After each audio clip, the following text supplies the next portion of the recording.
you know. Do you really think I've fallen seriously in love with you? Huh? I realized that David didn't truly love me. This harsh reality made me feel dizzy. David then hurled insults at me, as if to rub salt in the wound. I only wanted a wife who would take care of the housework because I'm busy with work every day. And yet, you go and get sick, ending up in the hospital. I can't deal with a sick old woman. I want a divorce. But just as everything seemed to turn dark before my eyes, I remembered something I had seen earlier. With that, I had nothing to fear. With this thought, I regained my composure and responded to David. Fine. I have a strong ally. So, I don't mind letting go of someone like David. However, I did think about giving David, who exploited me and even went back to his ex-girlfriend while I was hospitalized, a taste of his own medicine. My name is Michelle, a 45-year-old housewife, newly married. Having not married until my mid-40s. My life had been a simple routine of going between home and work. My only pleasures were going out for drinks and shopping. And, while hoping for happiness, buying lottery tickets as an annual ritual. Then, I came across a marriage app for people in their 40s. I had attended matchmaking parties before, but never had any luck. So, I started using the app casually, never imagining I would meet my current husband through it. He was 3 years older than me, named David Owen. He was a department head in a company with over 1,000 employees, earning a handsome annual salary of $100,000. He looked serious and hardworking. Curious about why such a good man was still unmarried, I casually asked him during our first meeting. He answered with a shy smile. Well, I've been too busy with work to find any opportunity for a relationship. It made sense, given the responsibilities of managing many employees. Yet, he started using the marriage app because he felt lonely at his age. The way he shyly responded seemed very charming to me. Perhaps from that moment, I began to feel attracted to David. He too seemed to like me, saying, "Honestly, I never thought I'd really find someone through an app. But I'm glad to have met someone like you, Michelle." No, I'm the one who should say that. I had almost given up on finding someone at my age. I can't believe I met someone as wonderful as you through this app. We both thought our meeting was miraculous and shared a smile. It didn't take long for us to consider marriage. And so, we got married 6 months after meeting. On the eve of registering our marriage, I bought a lottery ticket, thinking it might be my last time as a single person. Right after the wedding, David made a request. I'm busy with work, so sharing household chores is a bit. I want you, Michelle, to quit your job and stay at home. Huh? Well, my mother was a housewife, so I don't mind focusing on household chores. I agreed to his request and quit my job, starting our married life. David seemed happy eating my cooking, saying it was delicious. It was a joy I hadn't felt during my lonely meals before. However, I had no idea this happiness would be short-lived. Just a month into our marriage, David's attitude changed drastically. At first, even if he worked late, he would come straight home. But recently, it wasn't unusual for him to come home late at night. Even if I waited with dinner prepared, he would say he had already eaten and didn't need it. I wished he had told me earlier. I held back my sadness and cleaned up the food. Even on the rare occasions he ate at home, he would complain about the meal. Ugh. I come home tired and you serve me fish I don't like? I can't eat such plain food. Make something with meat. Oh? But I don't have any meat today. I'll make a meat dish tomorrow, so please bear with this for today. If you don't have it, go buy it. I want meat, so make it now. Despite it being past 9 p.m., I was sent to buy meat from a supermarket about to close. David's arrogance wasn't just about food. No matter how carefully I cleaned, he always found something to complain about. He, being tall, would point out high places I couldn't reach without a stool and scold me for leaving dust.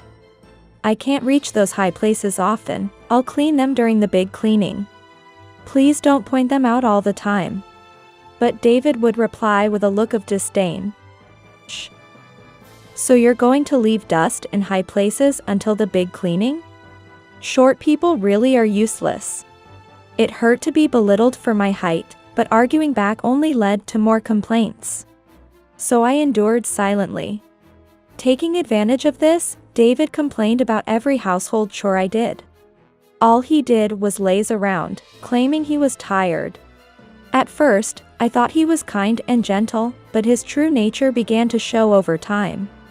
Despite this, I told myself that this is what marriage is like and endured, being married at this age. But lately, I've been feeling heart palpitations and pain in my chest. What's wrong with me? Well, I think it'll pass soon. I was concerned about the discomfort in my chest, but ignored it for a while. Perhaps that was a mistake. My condition gradually worsened, and I started to experience shortness of breath and dizziness. Unable to bear it any longer, I decided to get a medical checkup at the hospital. It turned out that my symptoms were due to a heart condition caused by stress. The mental stress that kept hitting me every day had inflicted significant damage on my body. I had to be hospitalized for a while. I went home to prepare for my hospital stay and told David Owen about it. But instead of showing concern, he frowned and said, "What? A long-term hospitalization? Seriously?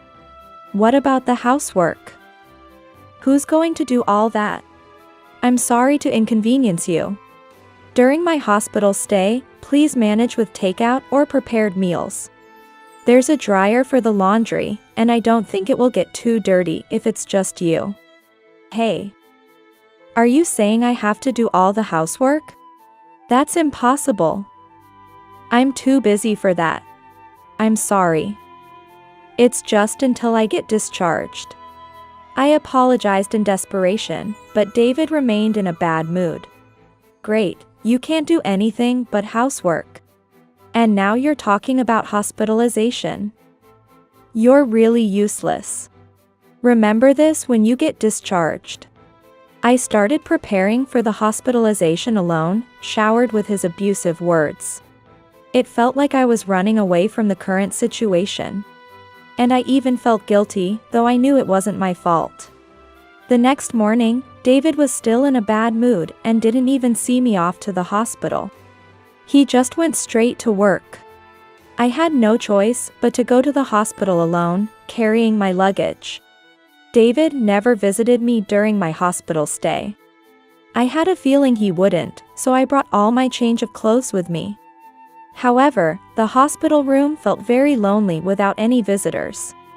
To pass the time, I surfed the internet on my smartphone every day. Then, I received a strange message in my messaging app. It was from David, but the content left me dumbfounded. "Katie, I love you. I'll be done with work soon, wait for me." I was about to read it, but right before I could, it showed, "The message has been deleted." Who is this Katie? The message was softly worded, something David had never sent to me. Maybe he was having an affair. As this anxious thought crossed my mind, my chest started to hurt like it was being squeezed. I hurriedly pressed the nurse call button. Fortunately, it was just a minor attack, and the pain subsided after about 5 minutes. As per the nurse's instructions. The nurse advised me, "Stress is not good for you, try to think of something enjoyable." But I had no idea what to think about. Then, I remembered the lottery ticket I bought before registering my marriage. I think the results were announced yesterday. I checked the winning numbers on the official website from my smartphone. Half as a distraction. To my utter shock, I saw, "Congratulations on your win," displayed on my page. No way. Can it be? I was excitedly counting the digits of the winning amount. That's when the door to the hospital room opened, and David walked in. Behind him was a woman in her early 30s, unfamiliar and somewhat flashy looking. "Hey. How's it going?" David spoke to me in a carefree voice. "How can I be fine? I'm hospitalized. And you didn't even show your face here until now." "Of course. Who do you think had to deal with all the trouble?" "Work and housework, it's been tough for me." David was still only concerned about his own hardships, showing no care for my condition. I replied with a puzzled expression. "Oh, is that so? Sorry for the inconvenience." David, unfazed by my displeased tone, smirked and replied, "Michelle, you really are charmless." "Well, it's fine. From now on, you won't have to worry about inconveniences. Take your time in the hospital." "What do you mean by that?" David's cryptic words made me feel uneasy again. Then, he put his arm around the shoulder of the woman behind him and said smugly, "Now, she's taking care of my needs." "Right, Katie?" Katie was the name in the message earlier. The woman, snuggled up to David Owen, smiled coyly. Who is that woman?" "Ha! You're surprised, right? You were useless. So I reached out to my ex-girlfriend, Katie. She still loves me, so she came running right over." David was smug as he said this. I tried to stay calm and asked back. "Oh, an old acquaintance came to help out? I'm sorry for the inconvenience. I need to stay in the hospital for a while longer." As I spoke, the two of them burst into laughter. "This wife, she's a bit odd, isn't she? She doesn't get it at all." "Well, can't be helped, right? She never had a boyfriend till her mid-40s. David and Katie looked at me with utter contempt. I knew very well they were having an affair. I wanted to say that, but getting worked up would only strain my heart more. So, I deliberately kept my response calm. David, seeing my silence, said something unbelievable. "Anyway, I don't need a frail, old woman anymore. From now on, I'm staying with Katie." Saying that, David thrust a piece of paper with green writing at me. It meant he wanted a divorce. Even though I was trying to stay composed, I couldn't hide my turmoil. "Why? An ex-girlfriend means you broke up once, right? You were with me, and now you want to go back to her." When I asked, David replied with a look of disdain. "You know. Do you really think I've fallen seriously in love with you? Huh?" I realized that David had never loved me. Feeling this harsh truth, my vision started to spin. David then berated me further. "See? I just wanted a wife to do the housework because I'm busy every day. And then you go and get sick, landing in the hospital. I can't deal with a sick old woman, I want a divorce." My world darkened even more, but then I remembered something I had seen earlier. As long as I had that, I feared nothing. Thinking this, I regained my composure and retorted to David. "Fine." David's eyes widened at my unexpected reaction. "Huh? Are you serious? Without me, you have nowhere to go. Don't act tough." "I'm not acting tough. But make sure you properly file this divorce paper, okay?" I signed the divorce paper handed to me and returned it to David. "Oh. Okay. I'll take care of it. I'll file it tomorrow." David said this, still looking puzzled. Katie stared at me with a contemptuous gaze and a sly smile. "You must have accepted your fate against my youth and beauty." "Yeah. Right? I'm so proud. To think I could make Katie, the #1 at the nightclub, mine. Even when we were dating, I thought she'd dump an older guy like me. No matter how popular I was at the nightclub. I've always been all about David. Once the divorce is filed, let's submit our marriage registration immediately. Nightclub? Number 1. David quickly covered his mouth at my reaction. All this time, I thought he was working hard, but he was going to that kind of club. Come to think of it, there were days after our marriage when he came home drunk, claiming overtime. His excuses for having already eaten now seemed suspicious. Katie, noticing my doubtful expression, spoke up. Doesn't matter, right? Anyway, David and I will be together. You're no longer needed. After saying that, Katie grabbed David's arm and left. While I suffered through my hospitalization, David decided to cheat and remarry. I couldn't forgive David for this. Even though I'd feel relieved after breaking up, I decided to give him a taste of his own medicine before that. I started planning my revenge on David. Later, while resting in the hospital room, I recovered smoothly and finally got permission to be discharged. Since David remarried and moved to Katie's apartment, I would live alone in our former house after discharge. Upon returning home, I immediately went to the bank to cash in my winning lottery ticket. It would take about a week to receive such a large amount. In the meantime, I searched online for a good lawyer. I wanted to investigate David's past relationships. Was their relationship really over before we got married? If they had continued their affair, I could claim compensation. After successfully cashing my lottery winnings, I found a lawyer and requested an investigation. The investigation confirmed that David had indeed continued his relationship with Katie. Katie, a former nightclub worker, was indeed very popular, just as David had mentioned. They had started dating back then and never really ended their relationship. Essentially, David married me while maintaining his relationship with her, treating me like a housekeeper. Thinking about this made my blood boil. But I had to stay calm to not worsen my health. If I were well, I'd confront David immediately and demand compensation. I decided to leave everything to my lawyer and wait for the right time. Soon after, David called me. Hey. Why did a lawyer suddenly show up demanding compensation for cheating? What's this about? Just as the lawyer said.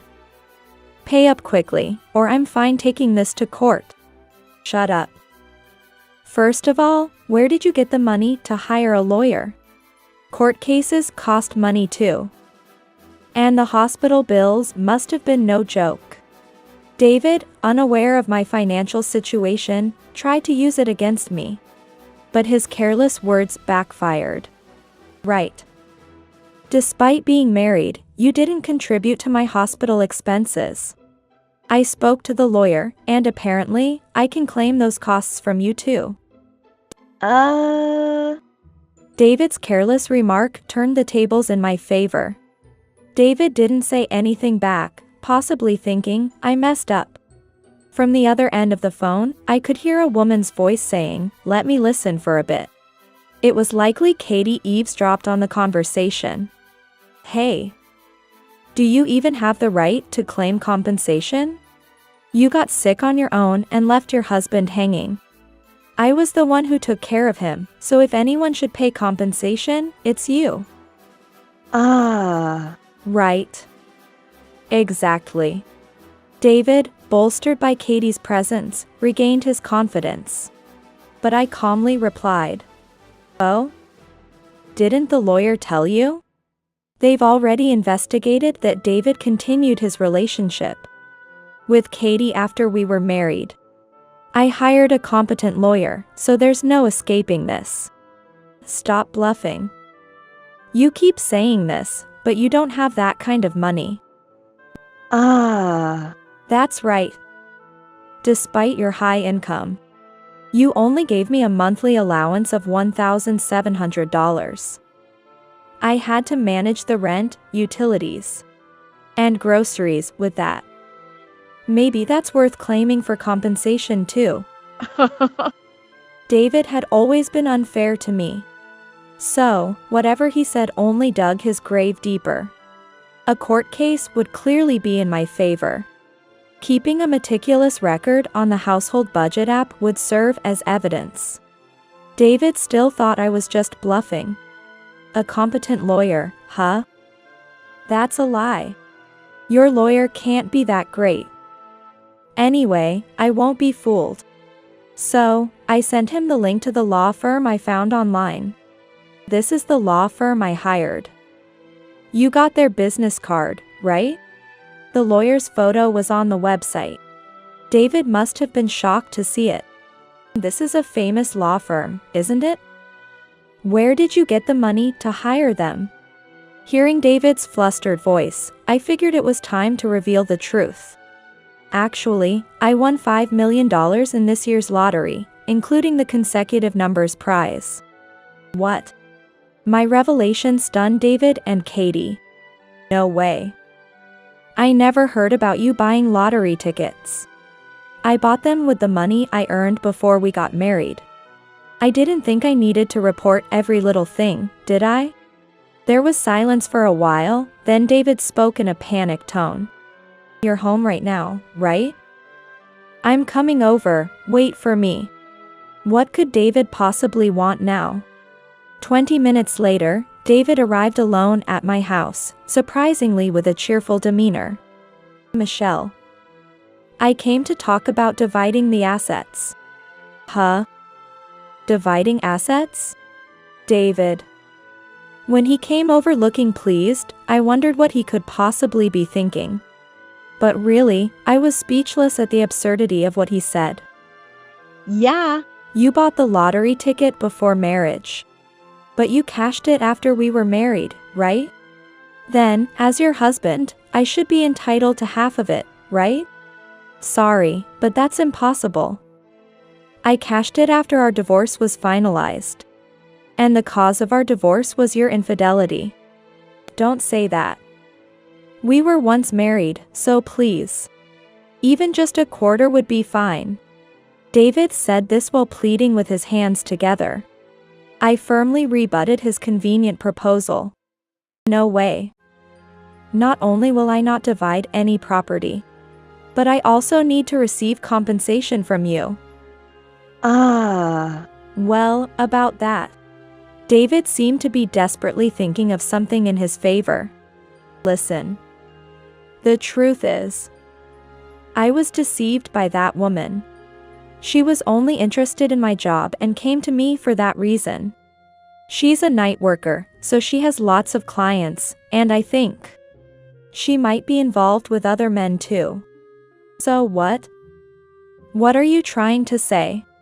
Basically, I'm a victim who was deceived, not someone who cheated. Of course, I'll break up with her and never cheat again. So, can we start over? I was astounded by his ridiculous excuses. You think such nonsense is going to work? You definitely cheated. Look, there's plenty of evidence right here. I said this while scattering photos of David's infidelity on the table. The pictures showed David with his arm around Katie, entering and exiting a hotel. And scenes suggesting intimate activities in a park corner. All of them were clear evidence of his infidelity. Damn it. Collecting such things. David, looking frustrated, picked up the photos and spoke.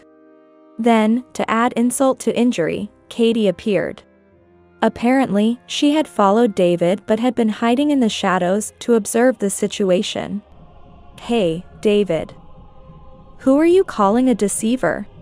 Stop saying whatever you want. You were the one who came crying to me, right? Gah. Katie, you heard that. David seemed to be at his wit's end. Katie, having heard all of David's selfish justifications, was furious. Don't belittle me because I'm a former nightclub worker. I've always loved you, even after we broke up. What are you going to do about these feelings now? I'm sorry, I was wrong. Surrounded by two women, David was completely subdued.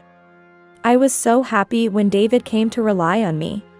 You trampled on these feelings, so I'll be claiming compensation from you too. Hey. Why do I have to pay compensation to my affair partner? Affair partner? We were legally married for over a month, weren't we? Well, technically it was an affair, so. Seeing David's distressed expression, I almost burst out laughing. David. You can't sweet-talk your way out of understanding a woman's heart. David seemed completely disheartened by my words. With the matter seemingly resolved, I decided to call one more person who had been listening in. You can come out now. Huh? There's still someone else here? At my call, a person waiting in the next room entered.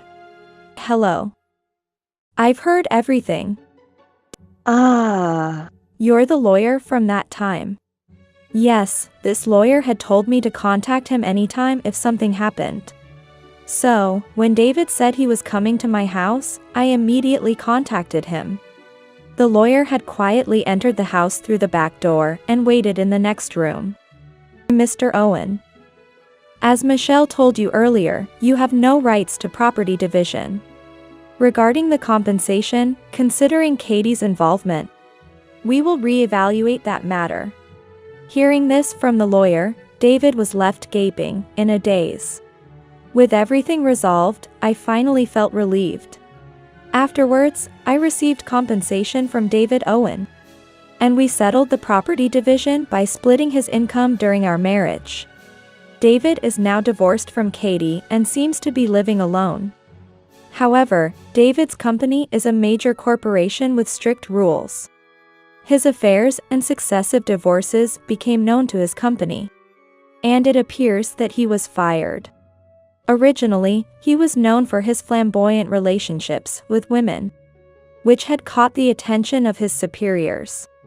That's why news of his recent divorce scandal leaked out quickly. I haven't seen David since then, but someone told me this information. It was none other than Katie, his affair partner. Katie seemed remorseful about her actions towards me and came to my house to apologize. I'm sorry. I will pay the compensation for the affair gradually from my earnings, so please wait. Katie said that and apologized to me. However, I declined the compensation from Katie. It seems that since leaving her job, she has not had steady employment. Initially, she managed with her savings. But her lavish spending habits from her nightclub days didn't disappear. And now her savings are depleted. That's why she clung to David, who had money, and tried to stay with him by any means. But, I know it sounds like an excuse, but it's true that I loved David. I remembered the earnest look in her eyes when she said she had always loved David. That's why I decided to let things go smoothly with Katie. On the other hand, David lost his job and was in a financial crisis due to paying compensation to me and Katie. So, he was evicted from the apartment he moved into because he couldn't pay the rent. Then he came to me with a pleading look in his eyes. Michelle, I really messed up. Please forgive me this one time. From now on, I'll do whatever you say, just let me stay here. And of course, I'm not asking for money, just to stay. David spoke in a pitiful voice. I casually replied. Sure, you can stay here as long as you want. Really? Oh, thank you so much. I let David into the house for the time being.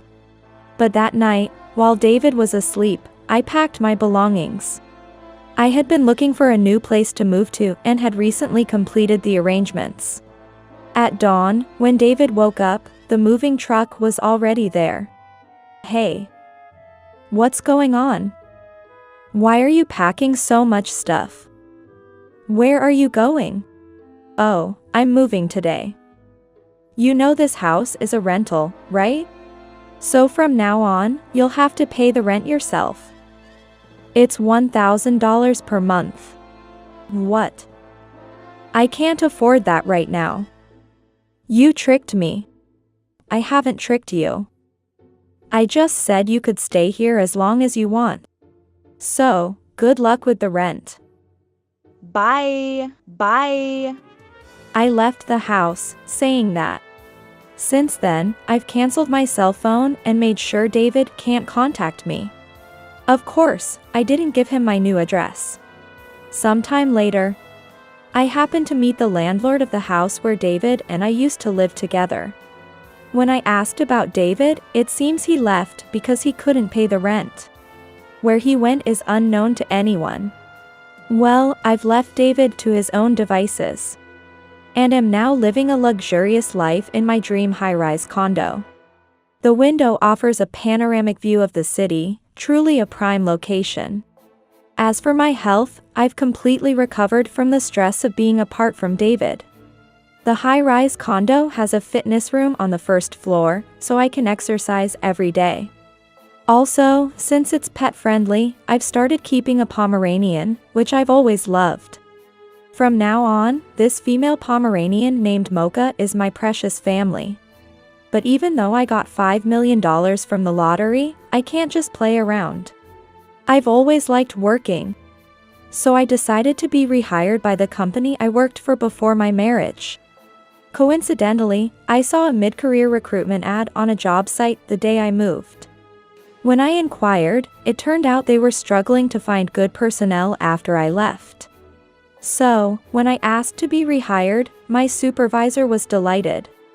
Now I'm comfortable in my cozy residence and familiar work environment. I've achieved the ideal lifestyle. Although I wasn't blessed with a happy marriage, from now on, I plan to enjoy living life my way. That is the greatest happiness for me now.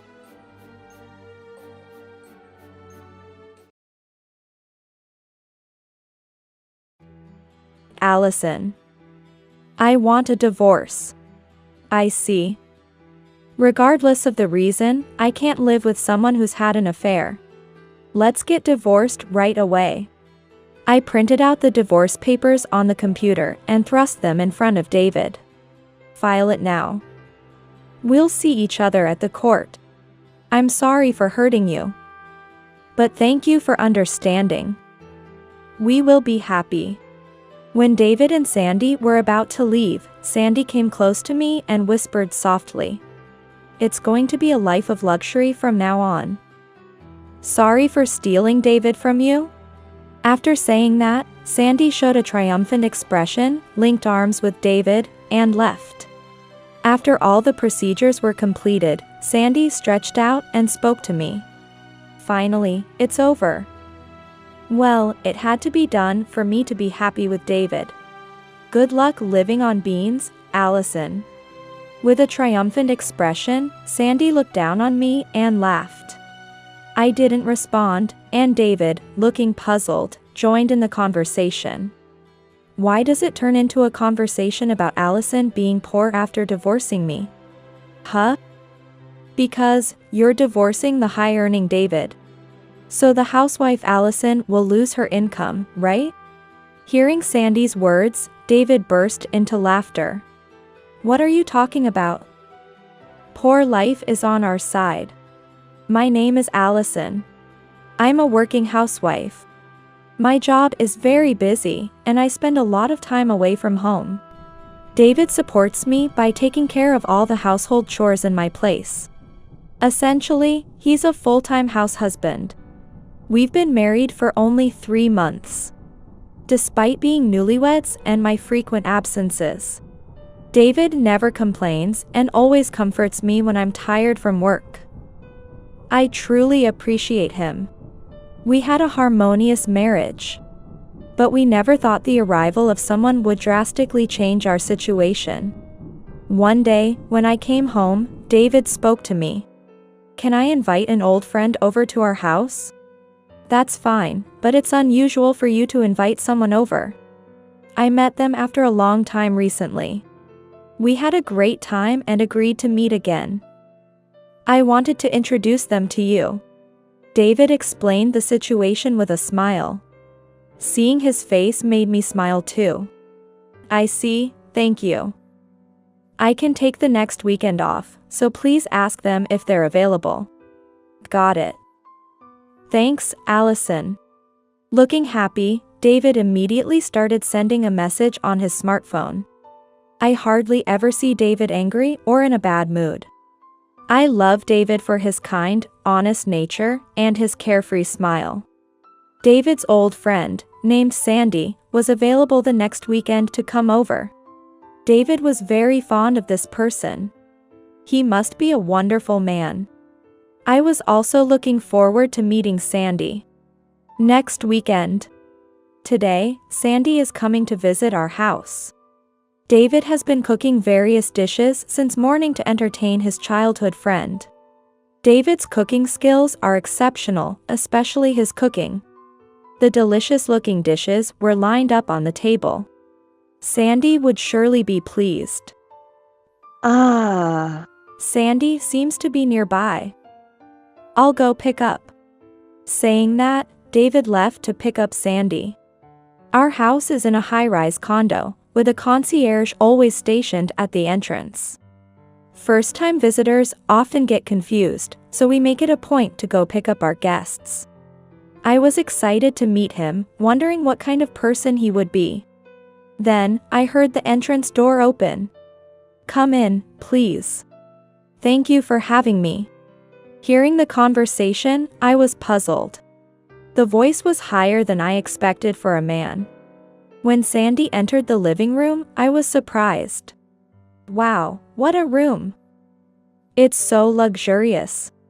Before me was a woman looking around the room curiously. David. This person. Let me introduce you. This is my childhood friend, Sandy. Sandy, this is my wife, Allison. Nice to meet you, I'm Sandy. Nice to meet you too. I hurriedly returned the greeting. I had assumed from David's childhood friend and the gender-neutral name, Sandy, that a man would be coming. David could have mentioned it was a woman. Despite feeling a bit uncomfortable, David and I decided to entertain Sandy. When we went to the dining table for the meal, Sandy naturally sat next to David. Normally, I would sit next to David, right? Though I thought so, David didn't seem to mind. It wasn't a formal occasion, so I didn't say anything. But Sandy purposely moved her chair closer to David. This is an amazing house, isn't it? The furniture is luxurious, and everything is so nice. Right? We can live like this thanks to Allison. Is that so? Supporting each other as a couple? Sandy looked up at David, gazing into his face. She never once looked at me, and I was just staring as the two of them talked. Watching Sandy touch David occasionally while chatting happily, I felt uncomfortable. David seemed not to mind at all. But it was easy to imagine that Sandy did not think of David as just an old friend. Staying silent so as not to spoil the mood, David suddenly turned to me and said, "See? Fun person, right?" It wasn't a taunt, he genuinely thought so. So, I responded with a forced smile. Yeah. David probably didn't realize how I felt. He must think I'm genuinely enjoying myself. Then, Sandy, who had not spoken to me at all until now, turned to me and said, "I'm really having fun too. Can I come visit again?" Sandy's expression as she said this had her mouth corners raised, but her eyes weren't smiling. Sighing vaguely in response, David cheerfully said, "I'm happy to see you two getting along." From then on, Sandy started visiting our house several times a week. Initially, she would come on weekends when I was home. But gradually the frequency of her visits increased. And now it seems she comes even when I'm at work. Today too, upon returning home, I saw Sandy's shoes in the entrance. I sighed and entered the living room. There, sitting side by side on the sofa and laughing joyfully, were David and Sandy. Sandy was linking arms with David. Even after noticing my return, there was no attempt to separate from each other. Already tired, this scene just drained me further. "Welcome back, Allison." Noticing my return, David greeted me with a smile. Sandy, without saying anything to me, just said, "Then, I'll be going home," and left the house. Sandy was here again? Isn't she coming over too much lately? I spoke with a sigh. While preparing the meal, David continued. Yeah. But Sandy recently got divorced and moved back to her parents' house. I guess she's feeling lonely since everyone around her is either working or has their own family. I feel sorry for her, but honestly, I'm not comfortable with you two meeting when I'm not around. The closeness feels odd. I wish you'd restrain a bit. David probably doesn't have any ill intentions. He genuinely wants to help an old friend in need. However, I couldn't feel good about Sandy, who touches my husband casually in front of his wife and intrudes into a married couple's home during the day. Hearing my request, David apologized and said he would reduce the meetings with Sandy. I had no choice but to trust David's words. However, Sandy still continued to visit our house. Even so, when she targeted the time when I was at work, I never encountered her directly. Then, why did I realize Sandy's visits? Because Sandy deliberately leaves a trace by folding the toilet paper into 3. Knowing that neither David nor I fold the paper like that, she intentionally leaves her mark. Clearly, it was a provocation. Although the frequency has decreased, she still comes every week, prompting me to express my concerns to David again. I did talk to her. She says, okay, at the time. But then she starts crying at the entrance, saying things like it's tough, it's sad. I find it hard to send her away. Unable to blame David further, I just asked him to keep asking her to refrain from visiting.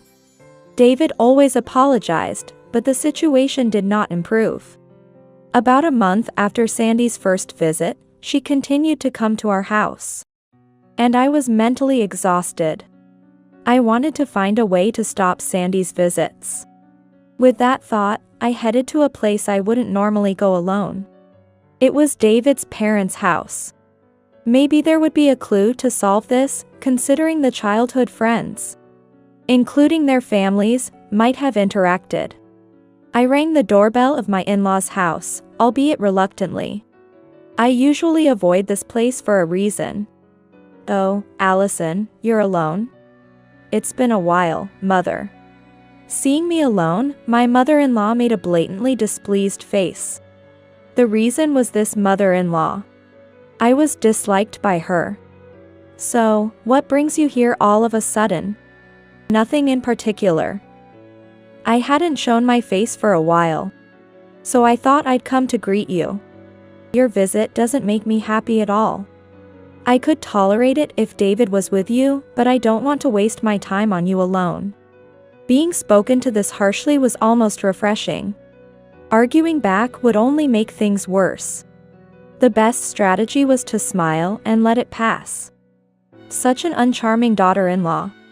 If someone like Sandy were my daughter-in-law, we could have built a good relationship. I was surprised to hear Sandy's name from her. It was fortunate that the topic came from her, so as not to arouse suspicion. My mother-in-law continued talking without paying me any mind. David and she have been close since they were young. She used to say, "I will marry David." And then, he ends up marrying a woman who can't even manage household chores, who doesn't care for her family. I'm really disappointed.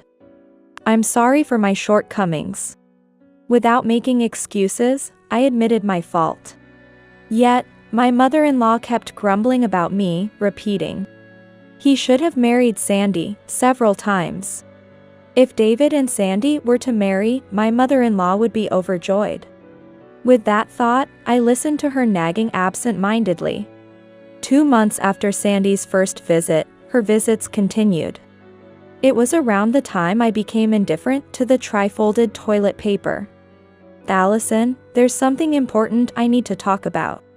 David, always smiling, approached me with a serious face this day.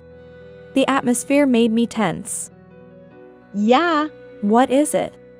Are you free this weekend?" I'd like to have a talk. I'm okay, but can't we talk now? No, I think the weekend would be better. With that, David left the living room. What could this important talk be about? Our relationship seemed fine when we were together. Could the talk be about Sandy? A slight unease crept in. I felt a mix of wanting to get the talk over with and not wanting the weekend to come. On the promised weekend, my suspicion was confirmed. Sandy was there, looking unsurprisingly part of the conversation. David was the first to speak. Allison. I want you to divorce me. I had somewhat anticipated this. Perhaps our marriage might end. Yet, I had hoped he would choose me in the end. To think our marriage could end so abruptly over one woman, not even half a year in. It felt like a blow to the head, making me dizzy. I like being depended on. You being busy with work and leaving the housework to me made me feel needed. It made me feel like I was supporting you. I thought so, too. Dispelling stereotypes that men should work outside and women should do housework. Supporting each other with what we're good at or enjoy seemed right. I thought we could make it work with David. But she can't do anything on her own. She can't live without me. I have to support her. David truly believed that. His desire to help those in trouble, to be the support, was genuine. Whether it's right to abandon his wife to help someone else is questionable, though. Glancing at Sandy, she looked down, not seeming remorseful at all. A remorseful person wouldn't sit deeply on a sofa with crossed legs. Probably looking down on me, thinking she finally stole David. This might be considered one of David's flaws. Suddenly, worrying about it seemed foolish. David's nature won't change. Even now, he probably feels a bit guilty, but his actions stem from a spirit of helping others. If I thought of it as service, continuing to refuse divorce. Believing he could cut ties with Sandy seemed unlikely. Staying married to David felt like a lifelong issue. Divorcing seemed the quickest solution. I see. Regardless of the reason, I can't live with someone who's had an affair. Let's get divorced right away.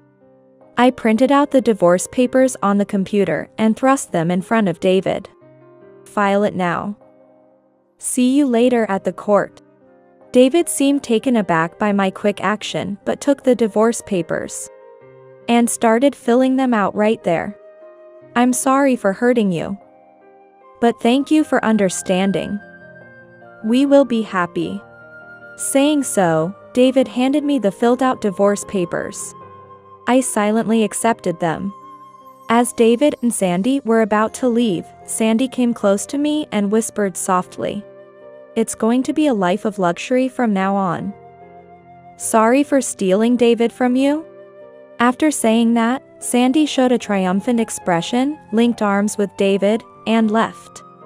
They seem to have a big misunderstanding, but it's not my place to correct it now. Regarding the divorce, I decided to hire a lawyer and go through settlement negotiations. Since we didn't have children, the discussion would mainly involve dividing assets. Today, David, Sandy, and I were supposed to meet at the lawyer's office to talk. David declared he would accept my demands.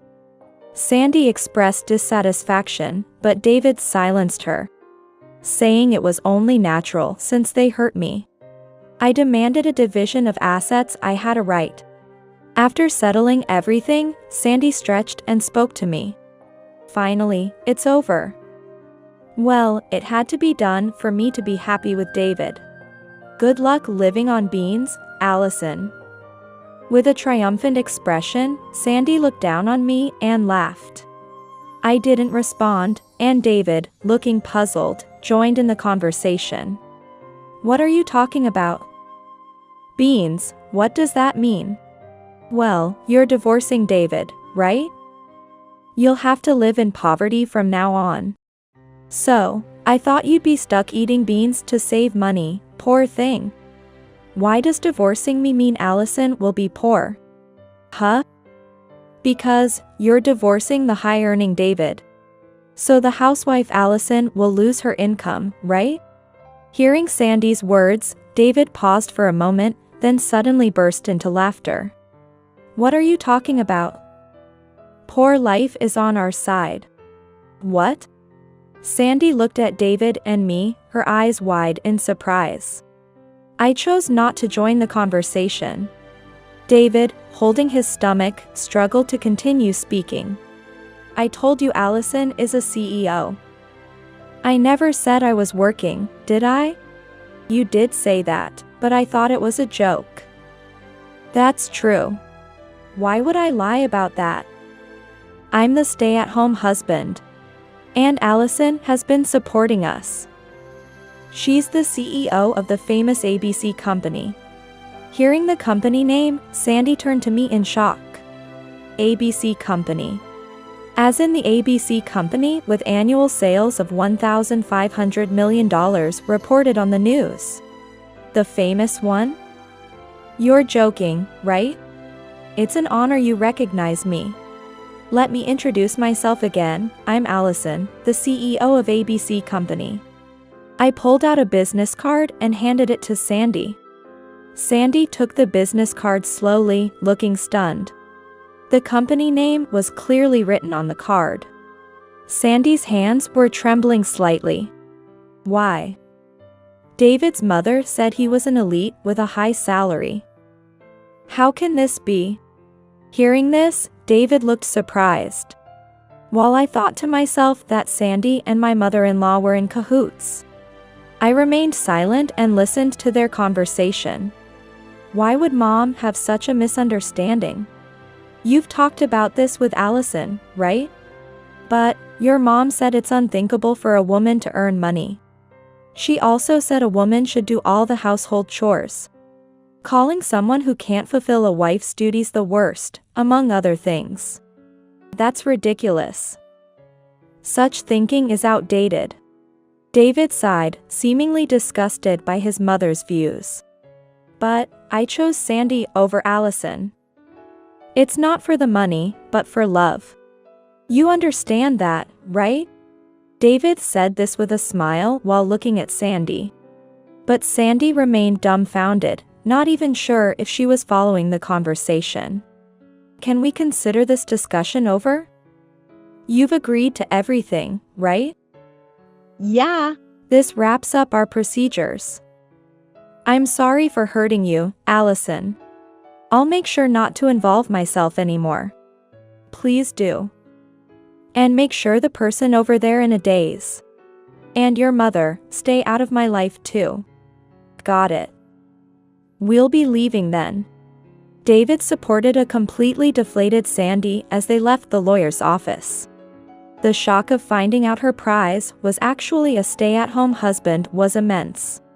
Whether they can build a good relationship going forward is highly questionable. But that's no longer my concern. Finally free from this mess, I felt a lightness in my heart. Back to being single, I was busy with work but enjoying a carefree life when one day, my secretary reported that a woman was causing a scene at the entrance, demanding to see me. It didn't seem like she was related to work, insisting on seeing the CEO without wanting to discuss anything else, leaving my staff at their wits' end.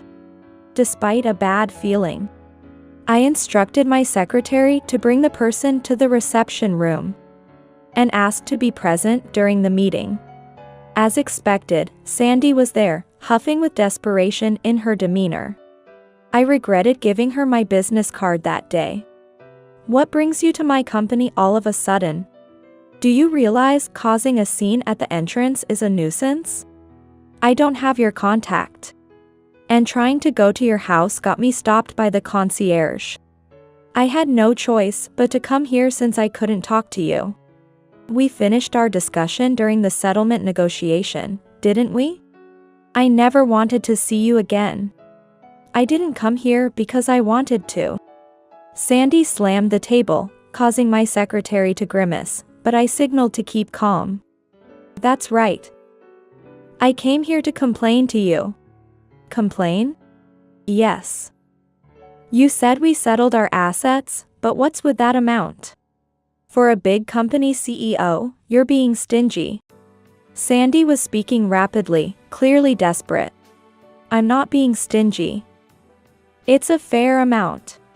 Lies. It's true.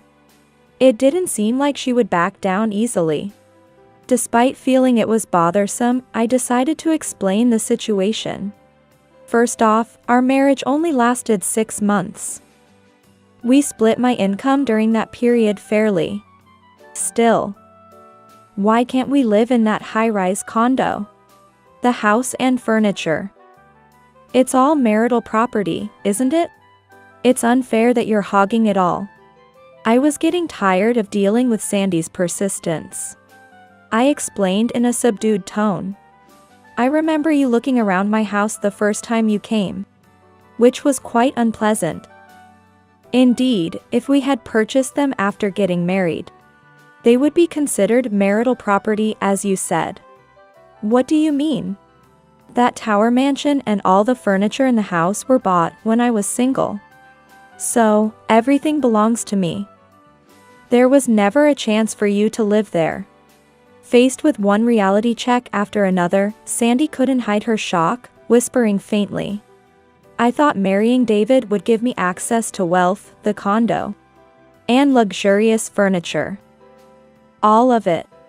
It's unfortunate you fantasized about that. But you did get a kind husband who's good at housework. Be satisfied with that. That's right. That's the problem. Hearing my words, Sandy seemed to snap back to reality, raising her voice. What's the problem? David wants me to work. He says I'm suited to be a stay-at-home husband, so Sandy, you need to earn money. I married David thinking I could live comfortably without working. It seems natural for one to work if the other is dedicated to housework. Sandy's issue, however, is more about her expectations clashing with reality. A situation where David's complaints seem justifiable. His role as a stay-at-home husband was sustainable only because I wanted to work outside. For someone like me who loves working, having a partner like David who takes care of the household is indeed a good match. I've always lived at my parents' house and never really worked properly. Now I'm juggling part-time jobs. But I can't secure a stable income because I'm not a full-time employee. David doesn't get mad, though. He says, with my cooking skills, I can easily whip up gourmet meals even on a tight budget. Let's save money together as a couple. It's annoyingly positive. Indeed. That can be a bit troublesome. David's ability to take everything positively could be seen as a strength. But his occasional lack of tact could be irritating. He keeps saying, even a life of beans is fine as long as we're together. I have enough cooking skills to make beans dishes exciting every day. I thought you'd be the one struggling with such a lifestyle, and I felt good about it. If I knew it would be like this, I wouldn't have married David. I don't need a man like that. Take him back. Her frustration likely stems from not being able to live the luxurious life she envisioned. Being forced into a poor lifestyle and living with a nice, but financially incapable husband. It's karma for being so self-centered. Yet, she blames me and takes out her frustration on me as if it's my fault. However, I couldn't care less. I couldn't care less about how you feel, and I don't need a cheating man either. Is that all you came here for? Then, please leave. As I said this, my secretary didn't wait for Sandy's reply and quickly called security to escort her out. I could hear her protesting in the hallway, but her voice gradually faded away. Feeling reassured by my secretary's decisive action to instruct security to turn away such intruders, I sighed deeply. I've had enough of these troubles.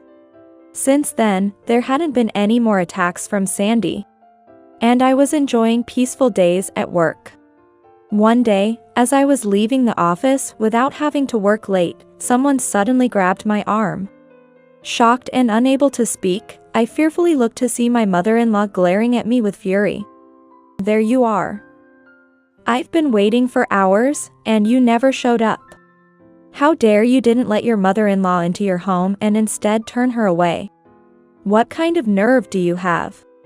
Here comes another troublesome figure, my mother-in-law.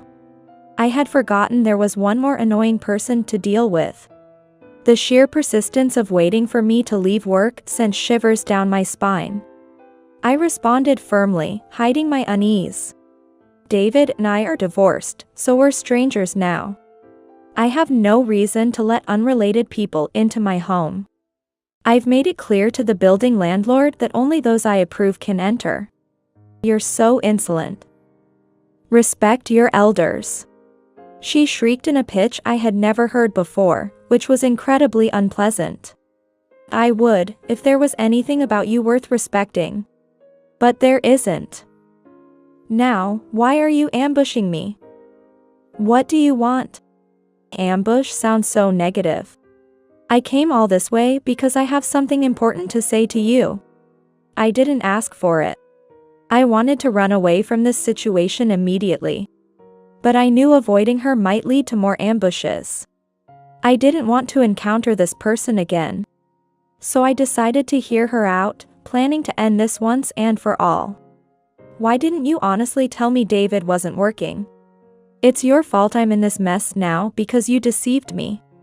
I've told you multiple times. I was the one working outside, and David was taking care of the home.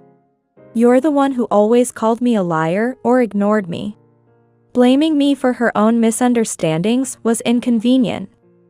Then you should have made sure I understood. I started living with David and his wife thinking I could enjoy a luxurious life.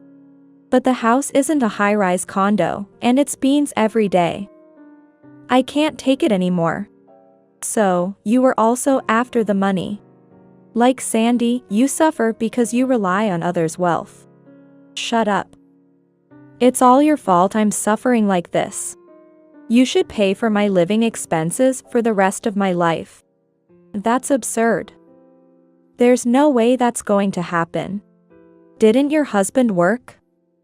Even if David and Sandy lack the means, you should be able to get by for the time being, right? Yes. My father-in-law is still alive but has been on long-term assignments away from home for many years, rarely returning to his family home. Nonetheless, there were occasions when we met, and he always treated me very kindly. Dealing with my mother-in-law's nagging was a hassle, but thanks to my father-in-law, I could bear visiting my in-laws. Well, that's...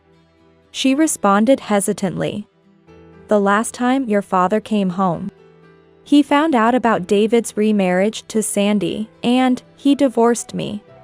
He even kicked me out of the house, so I decided to live with David and his family. It's natural to be questioned when a son's wife has suddenly changed. Given my mother-in-law's nature, she probably spoke ill of me, making my father-in-law uncomfortable. But even after separating from my husband, I thought living with David, who I assumed was wealthy, would allow for a luxurious life. I was too assertive to him, and now I can't even turn to my husband for help. I'm truly appalled. Your husband was a compassionate man who treated me kindly. If you had reciprocated his feelings, he surely would have helped you. However, what you're facing now is the result of your disregard for others. I won't help you at all. Initially, my mother-in-law seemed somewhat contrite. But as I firmly refused to offer any assistance, her expression filled with anger again. How terrible. Inhuman. After all I've done to appeal to you. No matter what you say, it's fine. If you continue to cause a scene, I'll call the police. You're causing trouble in front of my company. Hearing the word police, my mother-in-law's face turned pale. She bit her lip in frustration but left without saying anything more. Her departing figure was slumped, carrying an air of despair. From what I heard from a lawyer, David, Sandy, and my mother-in-law are still living together. David intended to remain a stay-at-home husband. but realizing that Sandy and my mother-in-law couldn't earn enough for the three of them, he decided to look for a job. However, without a valid reason for not working for several months, David could only find employment at a low-paying company.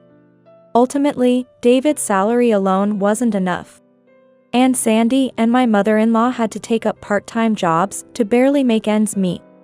When David was in charge of the household, the house was spotless, and he prepared homemade meals every day.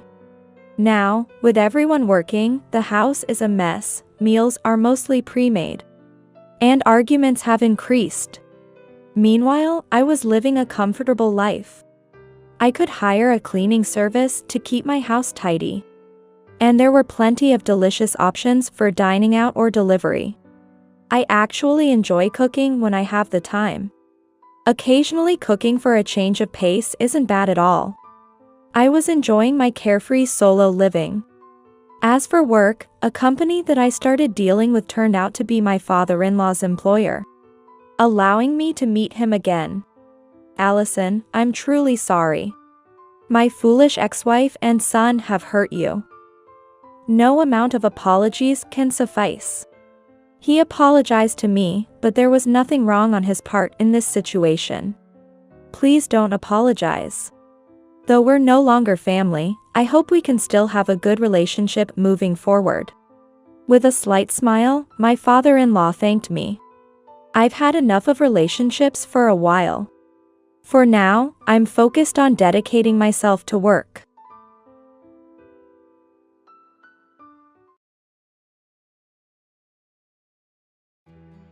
I have something important to talk about.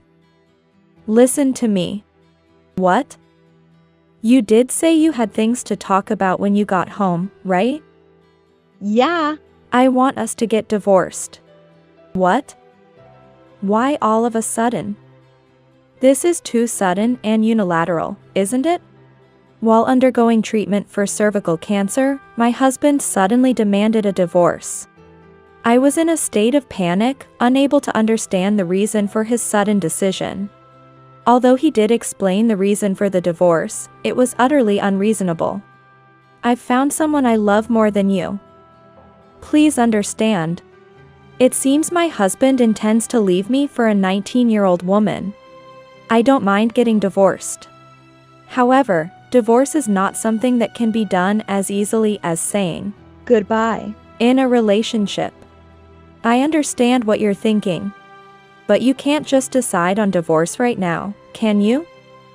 Let's discuss this further. What? Why? No matter how much we talk, my feelings won't change. Just give up and let's get divorced. It's not about that. If there's no love, we can't stay as a couple, can we? I won't do anything. My husband started to act recklessly, thinking he's some kind of hero for leaving to protect the woman he loves. His unreasonable demand for a divorce was frustrating enough, but his way of treating me as if I were a monster blocking his path to love was infuriating. I was on the verge of losing my patience if one more thing was said. You're at a higher risk of premature birth or miscarriage because of your cervical cancer surgery, right? That's practically the same as being infertile. A woman without fertility is worthless. I'll remarry a cute 19-year-old. My husband stepped on a massive landmine. These were words that should never have been said. I'll pack my things. I decided not to discuss any further and left the house. If my husband had been a bit more rational and tried to stop me, he wouldn't have ended up regretting it so much. 3 days after leaving the house, I was called by the hospital for a matter concerning my husband. Since our divorce wasn't finalized, I reluctantly went to the hospital. There, I found my husband sitting frozen in his chair, his face pale. Good, you came quickly. What? What happened? Is something wrong? Yes. Your husband, actually. My husband collapsed to his knees. It seemed like divine retribution had struck. I am Megan, a 27-year-old office worker. I married Kevin last year, and it's been almost a year since our wedding. Kevin works as a full-time employee at a supermarket, in charge of the produce section. We met 3 years ago at his workplace, but my first impression of him wasn't that great. What should I make for dinner tonight? It's a hassle. I'll just buy some cheap vegetables like usual and make a stir-fry. Tired from work, I decided on the dinner menu in my head. I knew exactly where everything was in the supermarket I frequented. So I headed straight for the stable and cheap vegetables like beans and carrots. On my way, I stopped when I noticed cabbages were on sale for 99 cents each. One head. I can't finish it alone. It's cheap, isn't it? The price will go back up to $1.58 tomorrow, so it's better to buy now.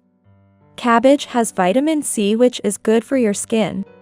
And it also contains vitamin K and calcium, good for your bones. No? Yes.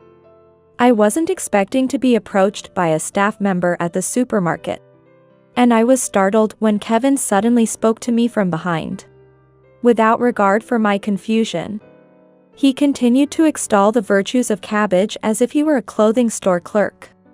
Baffled, I just nodded, put a cabbage in my basket, and left. After that day, Kevin would always recommend vegetables to me whenever he saw me in the store. Eventually, he started talking about his job and life.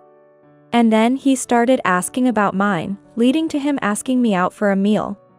Essentially, Kevin was hitting on me. The impression of Kevin hitting on a customer during work wasn't good. However, he kept inviting me out, so I thought, why not go out for a meal with him just once? I thought Kevin was frivolous for hitting on me. But when we went out to eat, he was surprisingly kind and sincere. My impression of him changed drastically. And I started to become interested in him, leading to us dating. After we started dating, I asked Kevin why he approached me in the first place. I saw you in the supermarket a few weeks after I started working there. And it was love at first sight. I decided that if I saw you again, I would definitely talk to you. I thought if I didn't do anything just because I was a staff member and you were a customer, I would regret it later. It turns out my husband wasn't frivolous, he was passionate about love. When he falls for someone, he becomes completely focused and loses sight of everything else. After dating for 2 years, we got married last year. Now, thinking about starting a family. That's when a major incident happened. One day, I was suffering in the bathroom. Initially, I thought it was my usual period, but the amount was abnormally high. There were also times when I bled outside of my period, and my urine started to mix with blood. You've been feeling unwell lately, haven't you? Are you okay? I think I'm okay, but maybe you're lacking iron. Should we try eating more spinach and prunes? Nutrition is important, but that's not it. Maybe I should get checked out at the hospital. It still hurts. After leaving the bathroom, my husband, looking worried, spoke to me. However, I soon felt abdominal pain again and had to return to the bathroom. This had been happening frequently lately. Feeling something was seriously wrong, I decided to get checked out at the hospital. Some people believe they could never be seriously ill. I was one of those people who believed they could never get seriously ill. Yet, surprisingly, it's often those very people who suddenly find themselves diagnosed with a major illness. I became one of those cases. You have cervical cancer. Me? But I'm still young. Cancer? Cervical cancer is a type of cancer that often affects younger individuals, starting in the late 20s. At 27, I never imagined I would be diagnosed with cancer. Hearing the doctor's words made me feel weak. And I could feel my back hunch over like an old woman's. However, the doctor offered some hopeful information. And by the time I left the examination room, my posture had straightened a bit. but the thought of having to tell my husband weighed heavily on me. And by the time I got home, I felt like an old woman again. On the night I learned about my cervical cancer, I was nervous about telling my husband as we ate dinner. My timing was off, and I couldn't taste the food, speaking less than usual. Sensing something was different, my husband put down his fork and knife and asked me, "You went to get your test results at the hospital today, didn't you? How did it go?" His question made my heart skip a beat. I put down my fork and knife and braced myself. "I have cervical cancer." "Cancer? But you're so young." "They say cervical cancer can occur even in younger people." "I don't know much about cancer, but can't they remove it with surgery?" "If they remove the uterus, doesn't that mean you can't have children anymore?" "Don't worry. It seems that's not the case. Surgery is necessary. But the disease hasn't progressed so far that they need to remove the entire uterus. So, even though it's cancer, treatment is possible, and so is pregnancy." "Really? That's tough, but it's a relief that treatment and pregnancy are possible." Hearing my words, my husband seemed reassured and picked up his fork and knife again. Seeing his expression, I too felt relieved and continued explaining while holding my fork and knife. Cervical cancer forms around the entrance of the uterus, and the surgery involves using a laser to cut out a cone-shaped piece of that area. So, the shape of the uterus changes after the surgery. This change increases the risk of premature birth and miscarriage. But don't worry too much. Even though there's an increased risk, it's not like it becomes extremely high. "Hey, we're eating right now. Can we not talk about surgeries and miscarriages during dinner? It makes it hard to eat." "Oh, sorry." My husband stopped eating again at my explanation, which made me a bit too cheerful.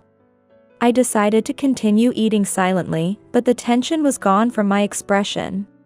The following week, I was admitted to the hospital for surgery. It was supposed to take 2 or 3 weeks, but that was just an estimate. Depending on the situation, I could be discharged earlier, or it might take about a month. The thought of possibly spending a month in the hospital worried me about my husband's well-being. Make sure you eat properly. Don't fall into a bad diet. I always eat with balance in mind. You're the one who doesn't eat vegetables. And make sure you wake up on time for work, so you don't get late. I'm the one who wakes up earlier for work. You're the one who wouldn't wake up even if I tried. It seems my concerns were unfounded. My husband can manage on his own just fine. When my hospital stay began, I felt anxious about undergoing my first major surgery. And I couldn't sleep at all on the first night.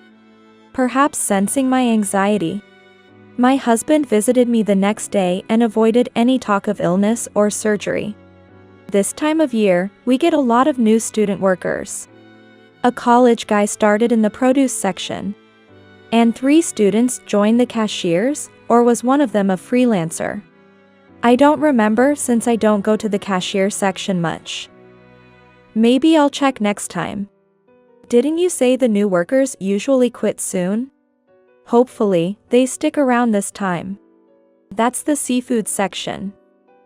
It's tough work there, so it can't be helped. I never thought such mundane conversation could feel so precious. Talking with my husband made me feel like I was at home, bringing me a sense of normalcy. However, on the day of my surgery, I was overwhelmed with anxiety. The nurses tried to comfort me, but as the surgery time approached, their words started to blur due to my increasing nervousness and tension. As I was taken to the surgery room, I felt an urge to run away from the fear. But after entering the surgery room and some time had passed, I realized the surgery was over without me fully understanding it. It lasted about 6 hours, but all I have is a vague memory of it. Under general anesthesia, the surgery I feared so much was over before I knew it, leaving me feeling anticlimactic. Now that the surgery was over and I felt relieved, I was excited about sharing my first surgery experience with my husband. But on the day of the surgery and the following day, my husband didn't visit the hospital. There was no response to my messages. Why wasn't he even contacting me?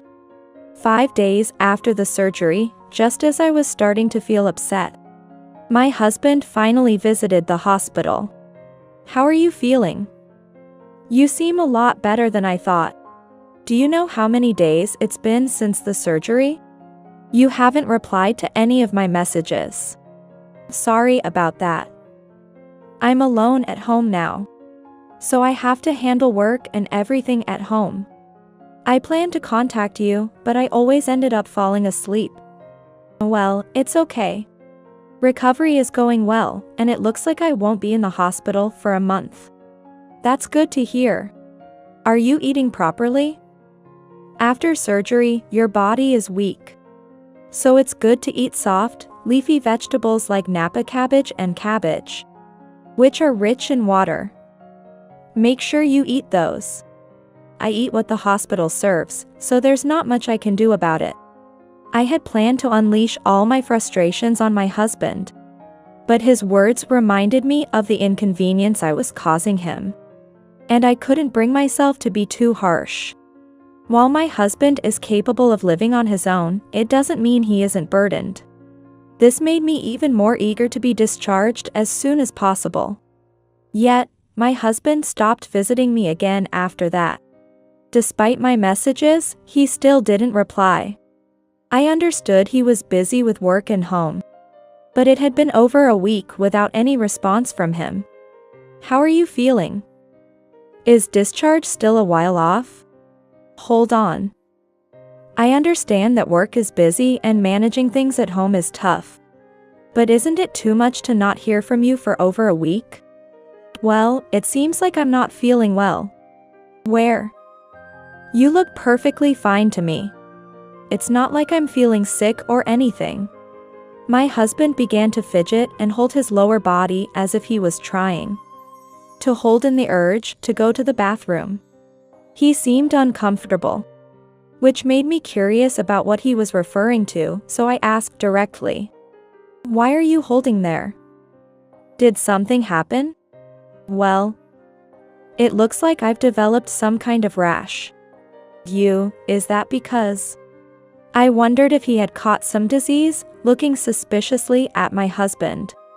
He seemed to instantly realize what I was thinking and started making excuses right away. "Don't get the wrong idea. It's not like that. Guys can get rashes from sweat and humidity. I just didn't want to say it because it sounds unhygienic." "Are you sure? You're not doing something you shouldn't, right?" "Of course not. I couldn't believe that he would cheat on me while I was in the hospital for surgery.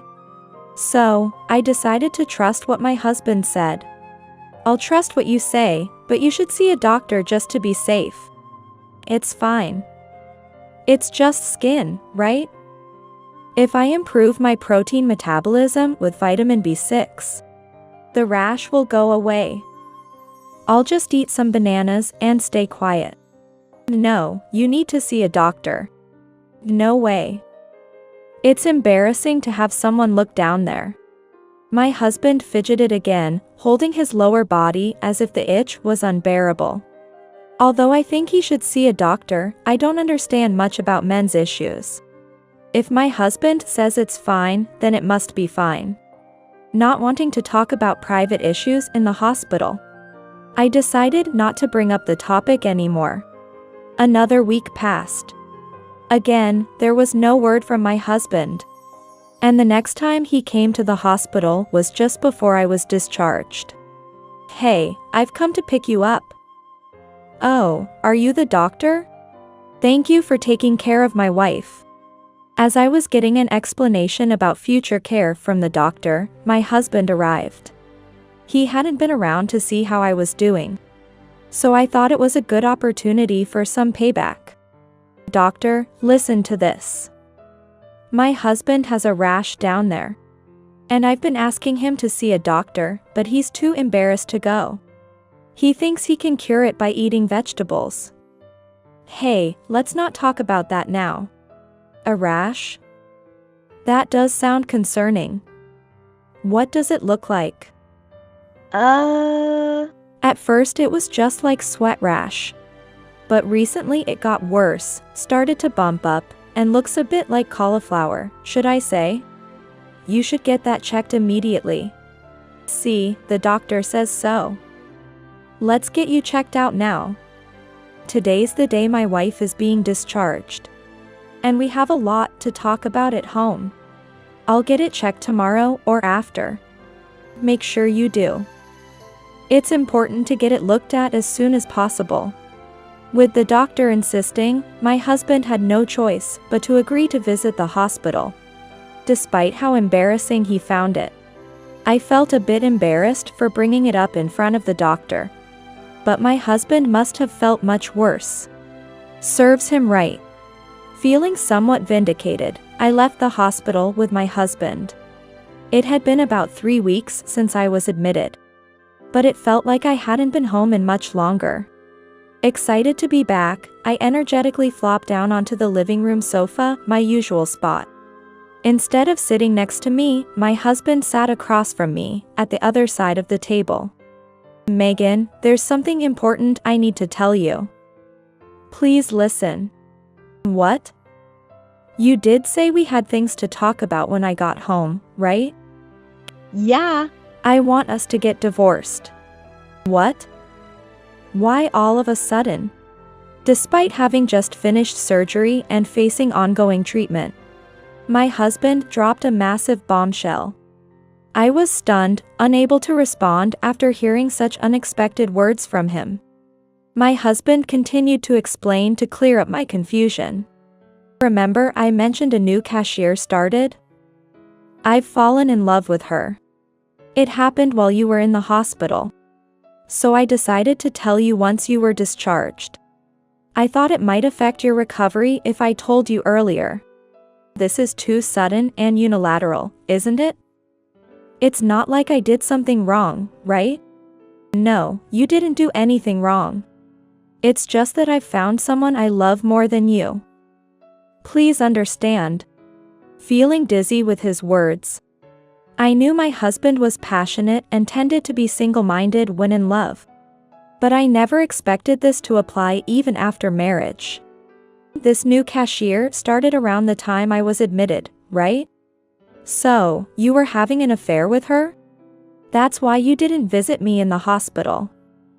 Is your illness from that woman? Don't get it wrong. Yes, not visiting was because I fell for her. But we haven't started dating yet. We decided to wait until after I had broken up with you. So, there's been nothing physical. My husband looked at me with clear eyes. He wasn't lying, and his desire to pursue a relationship after ending ours seemed logical. However, it was overwhelmingly unfair. My husband might have romanticized his actions with passion. But essentially, he was just switching to someone he deemed better. What's her name, this person you like? Nicole. She's a student, right? How old is she? 19. Was she your type? I didn't fall for her because of her looks, but I think she has a cute face. It seems that's the case. Men's thoughts are simple.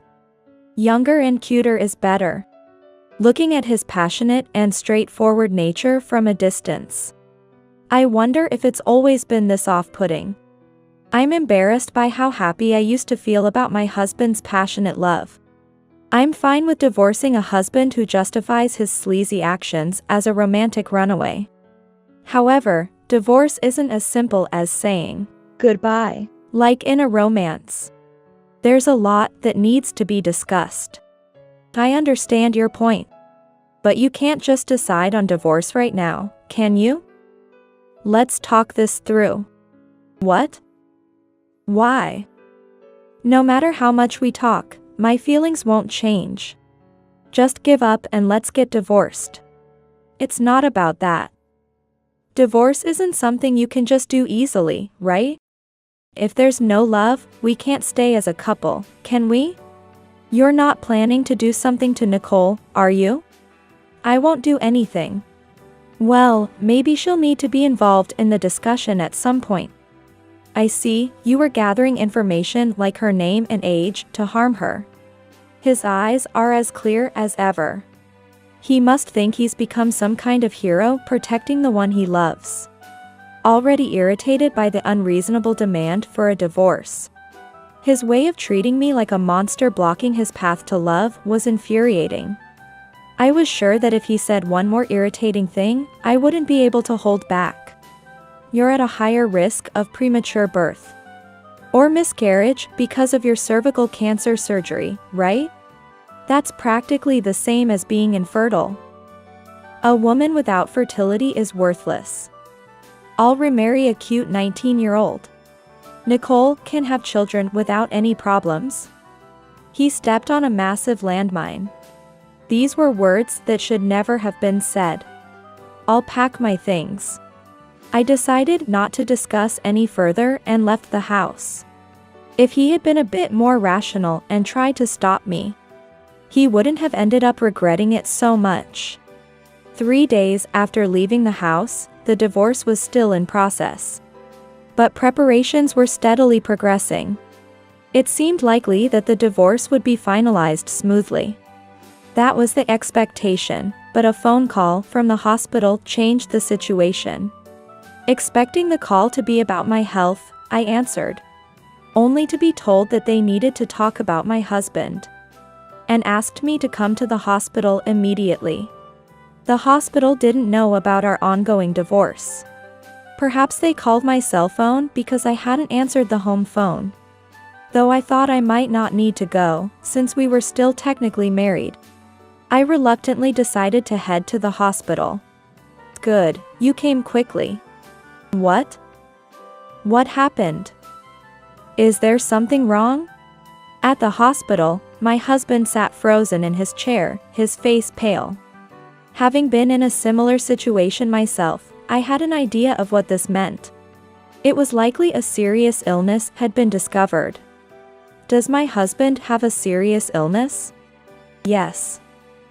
Your husband came in because of an abnormality in his lower body. And it turns out it looks like penile cancer. Cancer? I shifted my gaze from the doctor back to my husband. He seemed even more rigid than before, probably shocked to hear cancer mentioned again. Is penile cancer, like cervical cancer, more common in younger people? No, it's more common in men over 60. It's quite rare compared to other cancers. The odds are as low as winning $1 million in a casino. Getting it at a young age is like being struck by lightning in a city full of skyscrapers.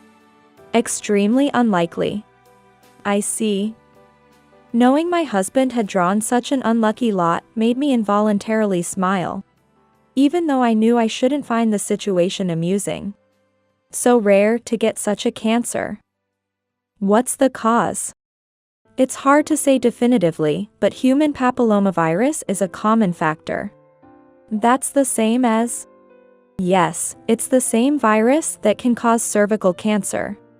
So, did I give my husband cancer? No, that's not necessarily the case. It can be transmitted through sexual contact, but men can also be carriers. So, it's possible that your husband transmitted it to you. Or both of you had it independently. Normally, the immune system handles it without issue, but sometimes it leads to cancer. Can my husband's cancer be treated? Yes, like your cervical cancer, it can be surgically removed. That means... I looked back at my husband, barely hiding my amusement. I managed to keep my laughter unnoticed earlier, but this time he caught me. What are you laughing at? Sorry. I couldn't help it. Doctor, when you say removal, does that mean all of it? Given its progression, partial removal is likely. What about having children? It won't affect the ability to have children. However, there might be some loss of reproductive function and changes in appearance, though we'll try our best to minimize them. Doctor, just go ahead and remove it all. What the hell is wrong with you? Frustrated, my husband tried to stand up and confront me, but his legs gave out from shock, and he collapsed to his knees. Despite his anger, he continued shouting at me while looking up from the floor. The doctor, unaware of our impending divorce, seemed confused by our exchange, holding my stomach and laughing. The doctor just watched silently as my husband raised his voice at me. He had intended to leave me for a young and cute 19-year-old, probably looking forward to enjoying his time with her. But now, he faced trouble in the most crucial part due to his excitement. Moreover, just as he pointed out my increased risk of preterm birth and miscarriage from my cervical cancer surgery, he now faced a risk to his reproductive function as well. Doctor, we're getting divorced, so there's no need to contact me about my husband's illness anymore. Well then, see you again. Make sure to listen to the doctor and focus on your treatment. Satisfied with the amusing story I heard, I went home. I would be completely satisfied as long as the divorce could be finalized as soon as possible. However, there was a bit of trouble regarding the divorce after finding out my husband was ill. A week after learning about my husband's illness, my phone rang again. Thinking it was about the divorce, I answered, but the call was about something else. Please. Let's pretend we never talked about divorce. What? Why all of a sudden? We've come this far, why now? I told Nicole about my illness, and she broke up with me. Really? I couldn't help but smile again. Luckily, it was a phone call this time, so there was no worry of being scolded for my reaction. I had somewhat anticipated this outcome. My husband tends to go on a rampage when in love, and the love of a 19-year-old is often impulsive. The two of them must have meshed well together. However, after hearing about the illness from my husband, Nicole, much like when I freed myself from the illusion of my husband's love, regained her composure. It was easier for Nicole to leave him than it was for me, given her age and options. With this illness down there, nobody will marry me. We're not divorced yet. Can we start over and support each other since we both have the same concerns about having children? You just want any young and cute girl, right? Don't say things like that. Work is tough. Everyone at the store knows we're getting divorced and that I was dating Nicole. I can't face work if I'm dumped by both you and Nicole. It's too embarrassing. That's not my problem. Maybe you should change jobs. Don't call me about anything other than the divorce, okay? Wait. Don't be so cold. Think it over, please. Finding the conversation pointless, I hung up on my husband's pleading words. It was time to go shopping for dinner.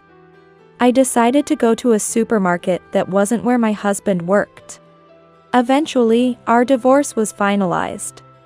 Nicole, who had dated my former husband, left him and also quit her job at the supermarket. It's unclear where she went, but she's probably living her normal life somewhere, as if nothing happened with my former husband. However, unlike a student, my former husband couldn't easily reset his environment. For now, he seems to continue working at the supermarket. But it seems Nicole shared everything with their colleagues. And my former husband is now working under awkward circumstances, likely feeling quite uncomfortable. I assume he will change jobs eventually. Nicole and my former husband were just in a relationship. So a simple goodbye ended everything for them. But in my case, it was a divorce. A reason had to be provided to our families. I told my former husband's parents everything about why we were getting divorced. Naturally, they were furious. The news spread among relatives, and not just at his workplace. but he also feels out of place among our relatives. As a result, my former husband has become completely isolated. He will soon start treatment for his illness. It must be tough to fight the illness alone, but it's his own doing. So he has to manage by himself. Having completed my surgery and on the road to recovery, I've returned to work. I'm still 27, so I'm hopeful for a good relationship in the future. Until then, I'm determined to work hard.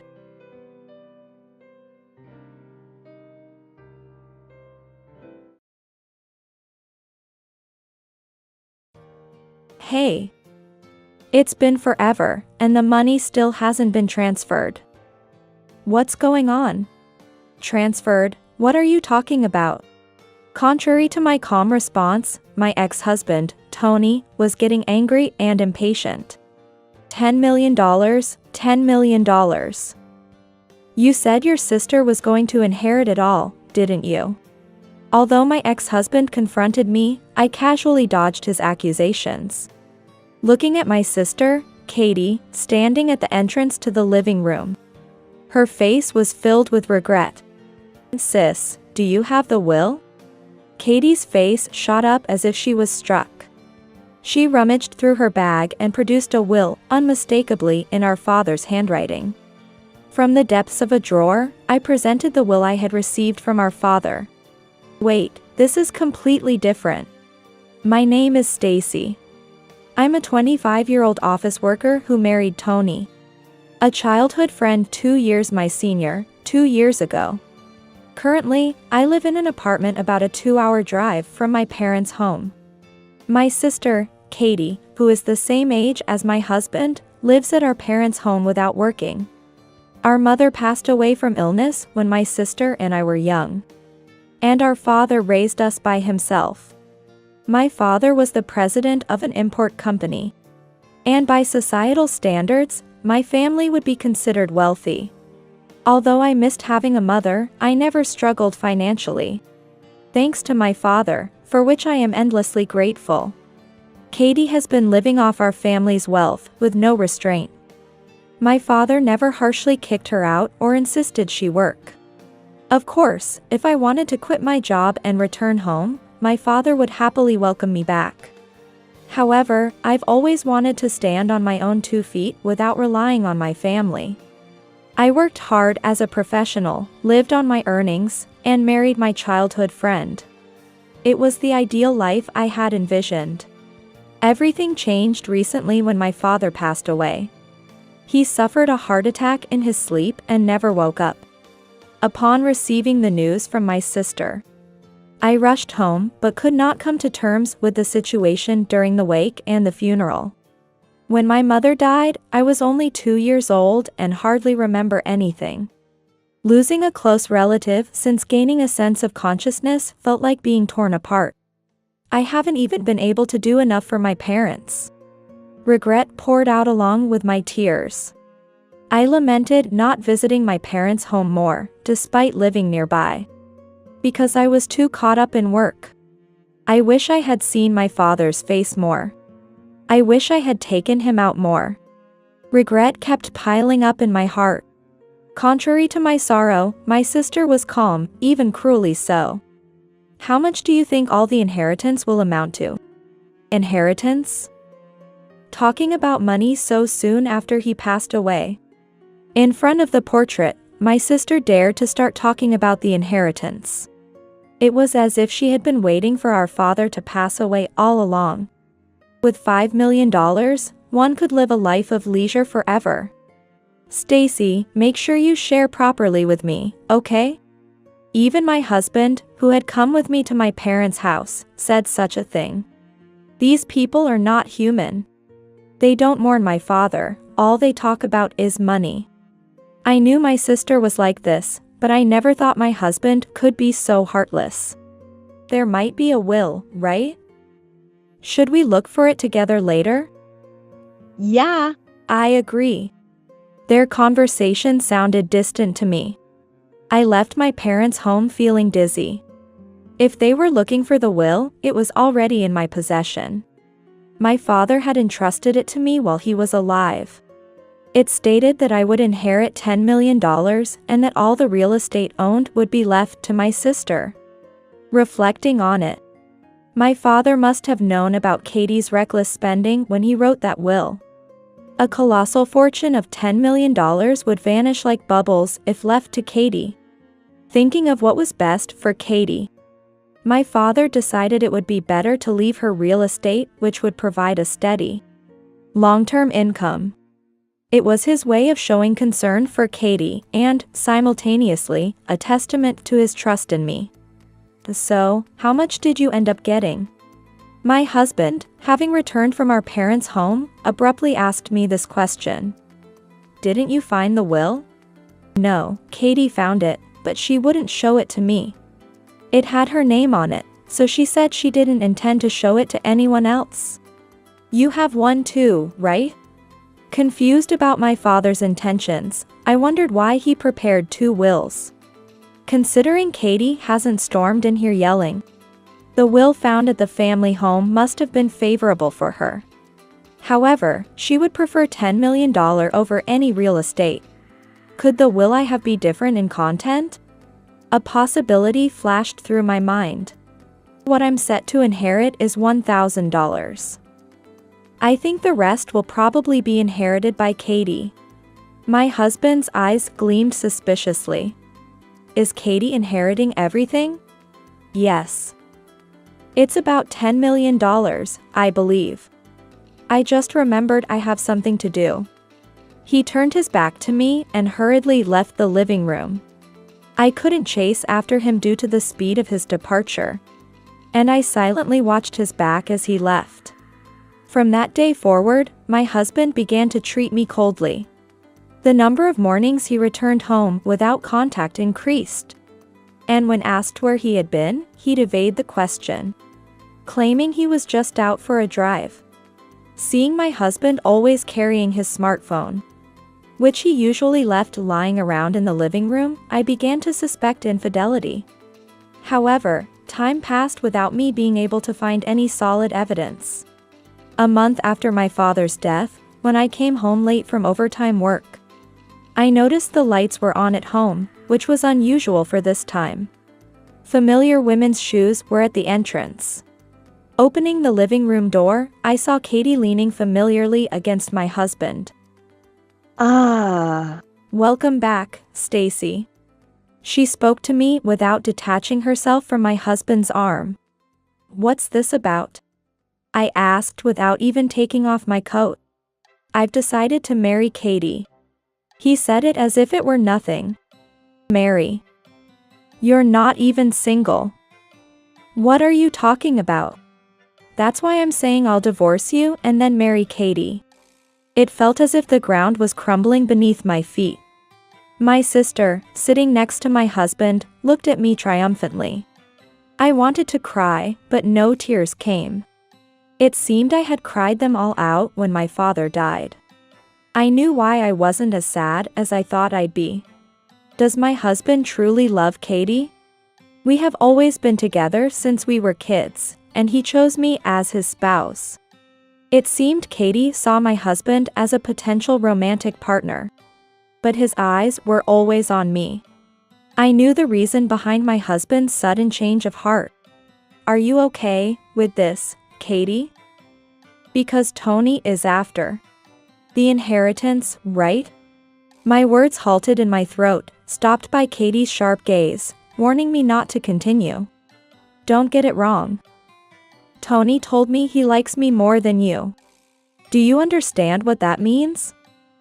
You were dumped by Tony. Katie sought affirmation from my husband, and he smiled softly at her. I felt faint. Along with the sorrow, a bubbling anger began to rise within me. Why did I marry such a man? The anger was directed more at my husband, who had been stolen by my sister, than at my sister herself. She was merely deceived by him. He was trying to get his hands on my father's inheritance by winning over my sister. Tony pointed to the divorce papers on the table. All you have to do is sign here, so get it done quickly, he said, and then he left the house with Katie. I was left alone in the spacious living room. Picking up a pen that was thrown on the floor, I filled in the blanks on the divorce papers. Once the divorce was finalized, my husband and Katie fled overseas as if running away. They didn't need to do that. No one was going to steal Katie's inheritance, and certainly, I wasn't going to chase them out of spite. After they disappeared abroad, I called the family together to verify the wills. The relatives were shocked and flustered by the stark differences between the will Katie had and the contents of another. It seemed that the wills each of us had were exact opposites. Katie must have been overjoyed upon finding the will at home. She was to receive $10 million. She must have trembled with joy. Comparing the will I brought with the copy of the will Katie left behind, someone exclaimed in realization. The flaws became apparent when comparing the two. My father knew Katie's nature well. There was no other explanation. A year later, Tony and Katie suddenly returned to the country and came to my house. Seeing me eating in the living room, Tony raised his voice. "Hey. It's been forever, and the money still hasn't been transferred. What's going on?" "Transferred? What are you talking about?" In contrast to my calm response, Tony was getting angry and impatient. $10 million, $10 million. You said Katie was going to inherit it all, didn't you? Tony confronted me, but I easily dodged his accusations. Seeing my sister standing at the entrance to the living room, her face was filled with regret. "Sis, do you have the will?" Katie's face shot up as if struck. She rummaged through her bag and produced a will.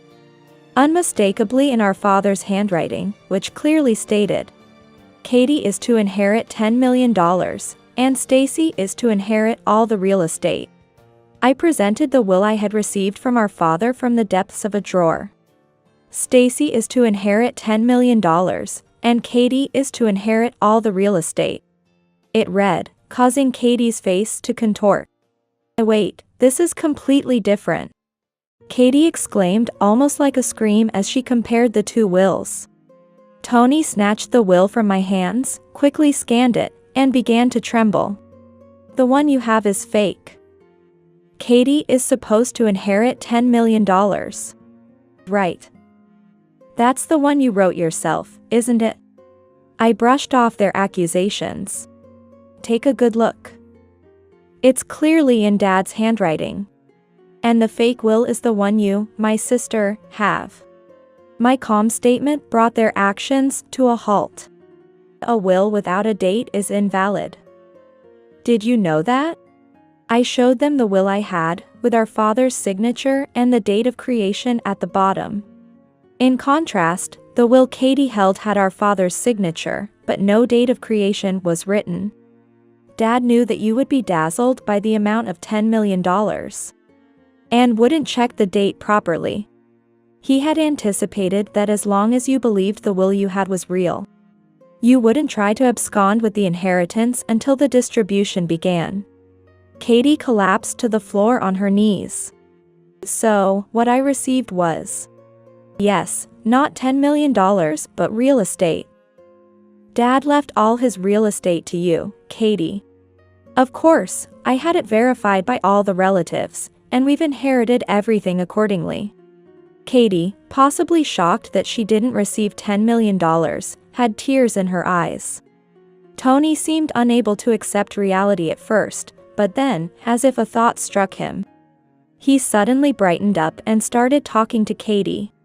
"Real estate is way better than $10 million. $10 million will run out if you spend it, but as long as you rent out the real estate, you'll always have money coming in. We can live in leisure forever." Encouraged by Tony, Katie began to think more clearly, her face flushing with realization. "That's right, I've acquired a money tree." Unfortunately, my voice cut through their jubilation. "It's not a money tree but a liability." Katie's face contorted in confusion. "What do you mean? Haven't you seen the news?" "Oh, you wouldn't know since you were abroad. I took a deep breath and announced, "The real estate you inherited from Dad is now worthless." The redevelopment around Dad's properties was halted, and now nobody lives there. I went to see it myself, and it felt like a ghost town. Nobody was there. I pressed on, facing their reluctance to accept reality. "Katie, you haven't paid the inheritance tax yet, have you? That is, you might even be charged a penalty for late payment. If that happens, selling all the real estate might not even cover it." The faces of Katie and Tony rapidly paled. "You're joking. And the debts in France." Katie finally broke down and cried. According to Tony, convinced that $10 million would be theirs, they had splurged on debts abroad.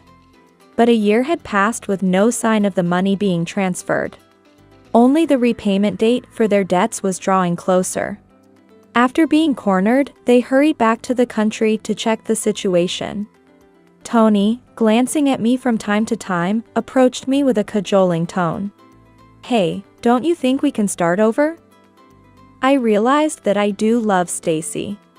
I brushed off Tony's extended hand. In an instant, he was ready to abandon Katie.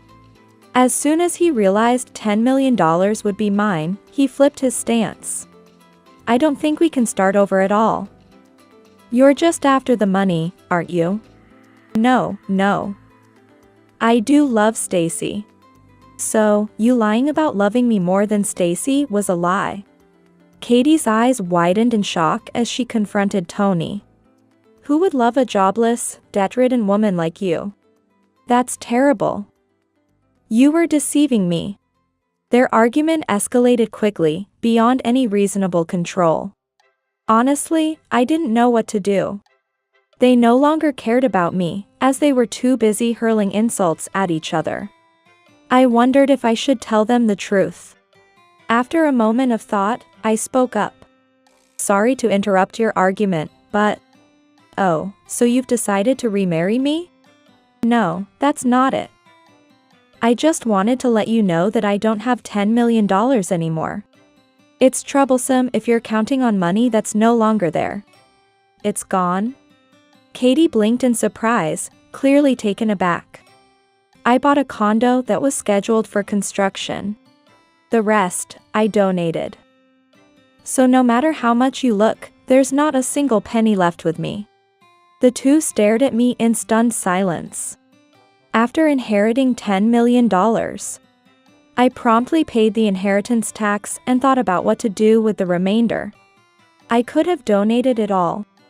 But it seemed a waste to part with everything my father left me without using any of it for myself.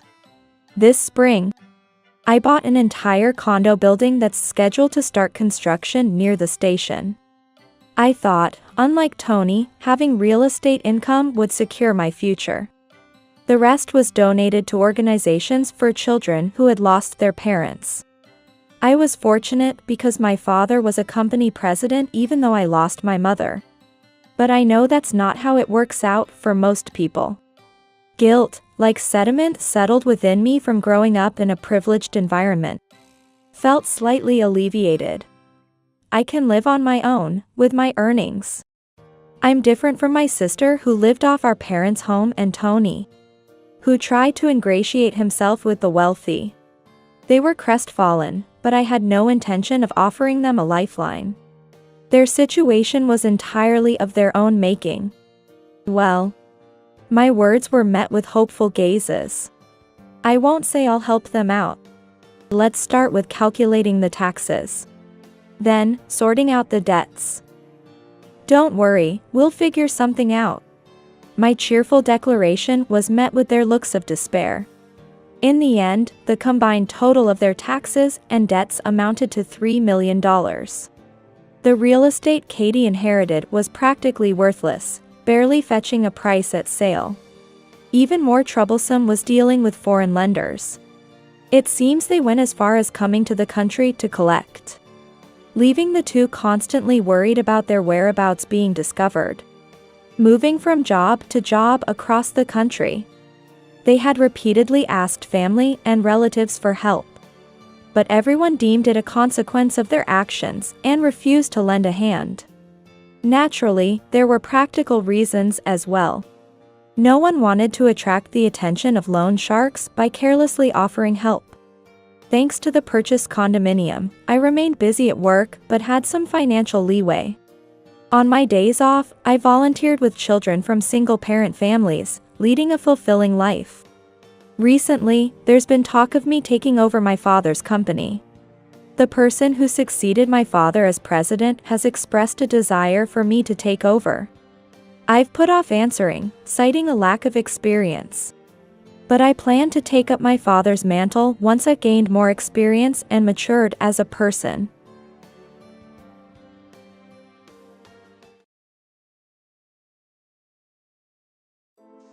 As Anthony's wife and the sales department manager at his company, I was shocked by what he said when he came home one day. "I got a 29-year-old beautiful employee pregnant. Please, let's get a divorce." I was stunned. It was so sudden that I couldn't organize my thoughts. Later, I told Anthony that I wanted to talk with the three of us and lay down on the bed in the bedroom. Christina is pregnant. The cause of infertility was me. I thought I had run out of affection for Anthony, but I couldn't stop crying. The next day, I overheard a conversation between Anthony and Christina Brown. "Anthony, why didn't you dump a woman who can't bear an heir? She's good at her job. There's no reason to fire her. Then keep her around in the future. When the baby is born, she can take care of it." "That's smart, Christina. She's an older lady, so she probably knows a lot about childcare." I clenched my fists at their laughter. They just say whatever they want. They can laugh now, but I'll make them regret underestimating me. I am Susan, a 44-year-old housewife. 10 years ago, I reconnected with Anthony at a gathering of college friends. Anthony is the only son of a well-known local company. He lost his father when he was young, and now his stepmother is the chairwoman. In college, I took the same lectures as Anthony. But I never got close due to the lively atmosphere around him, and feeling inferior because of our different backgrounds. However, upon reuniting, he didn't flaunt his wealth and was friendly and bright. Later, after dining together, he asked me out, and eventually proposed. My family is just an ordinary salaried worker's household. I was nervous about being opposed by the mother-in-law as not suitable for a bride. But when I visited Anthony's family, they easily accepted me. My university education in accounting, finance, and management, and my qualifications must have made a good impression. After our engagement, I joined Anthony's company and now work as the sales department manager. Growing up seeing my parents' loving relationship, I always aspired to marry. I believed that with someone I love, I could build a warm home. So, I never imagined that my happiness would be shattered just 10 years into marriage. At the beginning of our marriage, Anthony was very kind to me. With his extensive social circle, both professionally and personally, our weekends were almost always booked. Although Anthony's friends included men, women, couples, and married individuals, he interacted with them all appropriately. I was relieved that neither Anthony nor his female friends showed any behavior that could lead to misunderstandings. I admired Anthony's ability to interact without bias with singles, married people, and both genders, as I am quite shy. But over the years, Anthony gradually became colder. He frowned upon seeing me, sighed, and looked disapprovingly at the cosmetics in the bathroom. "Anthony, our wedding anniversary is coming up. I'll make a reservation at our usual restaurant." His response was sullen. "Can't you see I'm busy with work? I don't have time to go to a restaurant." "But you've always made time for it, no matter how busy."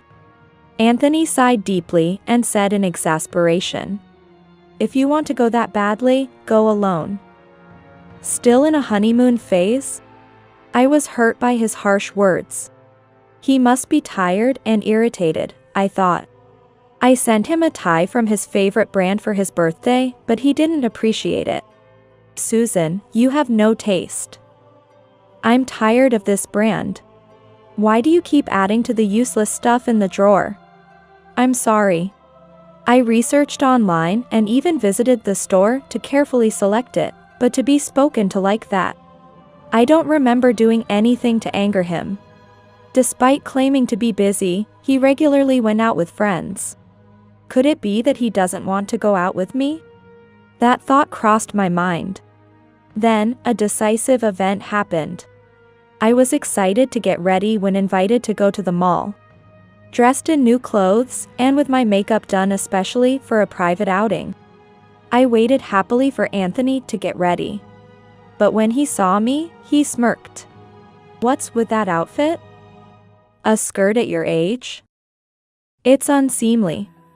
Is it bad? Aren't you aware of your age? You're a proper old lady at over 40. The makeup is too much, and curling your hair, it's embarrassing. You used to be cute, but it's different now. His tone of contempt pierced my heart. But your friends dress up, right? They're beautiful, so it's fine. You're different. Dressing young at your age is just painful. As I tried to argue, Anthony clicked his tongue. Dress more normally. Do you want to embarrass me? Forget it. I've lost the mood to go. You've ruined it even though I invited you. He scratched his head in discomfort, threw his jacket on the sofa, and retreated to his study upstairs. For lunch today, let's have lasagna. I want to eat in 30 minutes, so please get it ready. His voice came down from the top of the stairs. I had just put a bit more effort into my look for a rare outing. But why did I end up upsetting Anthony? I bit my lip to hold back tears, changed into room clothes, removed my makeup, and began preparing lunch. When I think about it, Anthony is the same age as me, so if I'm an old lady, he's an old man too. I might not be beautiful, but Anthony is just an average middle-aged man with a medium build, like any other. Raised to be the next company president, he has high pride and is full of confidence. I used to find these traits appealing before we got married. But I never expected to be looked down upon like this. Sometimes, I almost speak up against him. But since we work together, I have to face Anthony at the company too. If our relationship as a couple is awkward, it affects our employees. Thinking this, I always end up yielding and trying to keep Anthony in a good mood. At home, he may be a strict husband, but once he steps outside, he's charming and leaves a good impression on everyone he meets. He's a typical second-generation rich kid with no real business skills. But his refreshing smile and approachability have made him popular among business partners. In contrast, his grumpiness at home is like that of a different person. I'm the president, you know. I can't eat such cheap food. Even microwave food would be better. He always complains if the meal is not what he wants. And rudely has microwave food beside me as I eat. Also, he seems displeased when I have plans to go out while he's at home. Going out without taking care of your husband, are you even a housewife? I'm just going to buy clothes. Lunch is ready to be heated in the microwave, and I'll be back before dinner. You should be serving meals yourself as a housewife. You're living off the money I earn, and yet you act so privileged. Of course, my salary as a full-time employee is less than President Anthony's. But I do contribute a decent amount to our living expenses. I have no reason to be criticized. Originally, when Anthony took over the company from his mother, he was inexperienced and caused trouble with business partners. I was the one who apologized and smoothed things over. You were cute 10 years ago, but now you're like a worn-out rag. Lately, he's always mocking my appearance. You failed as a wife the moment you couldn't bear an heir. I'm keeping you out of pity. Be grateful. I wanted children too, but it can't be helped that we didn't have any. Maybe we should get tested at the hospital? We might still have a chance. When I suggested this, Anthony shook his head. I don't want to waste extra money. It must be your fault anyway. I'll forgive you since you're good at your job. When I get frustrated, I meet with my best friend, Kate, and vent to her. She's known me since college and knows about Anthony, so she sympathizes with me. Anthony puts on a good face in public. So he takes out his frustration on you at home. He's such a hopeless man. Kate, resting her cheek on her hand, frowned. He used to come crying to you saying, "What should I do, Susan?" Does he think he grew the company all by himself? Maybe he's forgotten his humble beginnings. I murmured softly. I worked hard too, despite the support from my mother-in-law and other executives. Thanks, Kate. I feel better now. When I thanked her, Kate replied with a bright smile. I'm always on your side, Susan. If anything happens, let me know. I'll help you. Her strong words lifted my spirits a bit. Lately, Anthony's behavior has been noticeably strange. He's always out on weekends under the guise of socializing. Even on weekdays, he doesn't return home until after midnight. Yet he never seems tired, always looking rather happy. On Sunday evening, after finishing my chores, I was reading in the living room. Anthony had left in the morning without telling me where he was going. Likely not to return until late at night. But unusually, he came home just after 8 p.m. Entering the living room, his cheeks were flushed, unable to hide his excitement. Welcome home. You're back early today. Susan, be happy. What? Why? I'm going to be a father. I blinked in surprise. What? I got a 29-year-old beautiful employee pregnant. Please, let's get a divorce. I was taken aback, staring at Anthony's face. It was too sudden to process. I'll finally be a dad. A successor at last, mother will be pleased. Wait. Are you saying you cheated? When I asked in astonishment, Anthony answered without remorse. Do you know Christina Brown from accounting? Yes, she's pretty.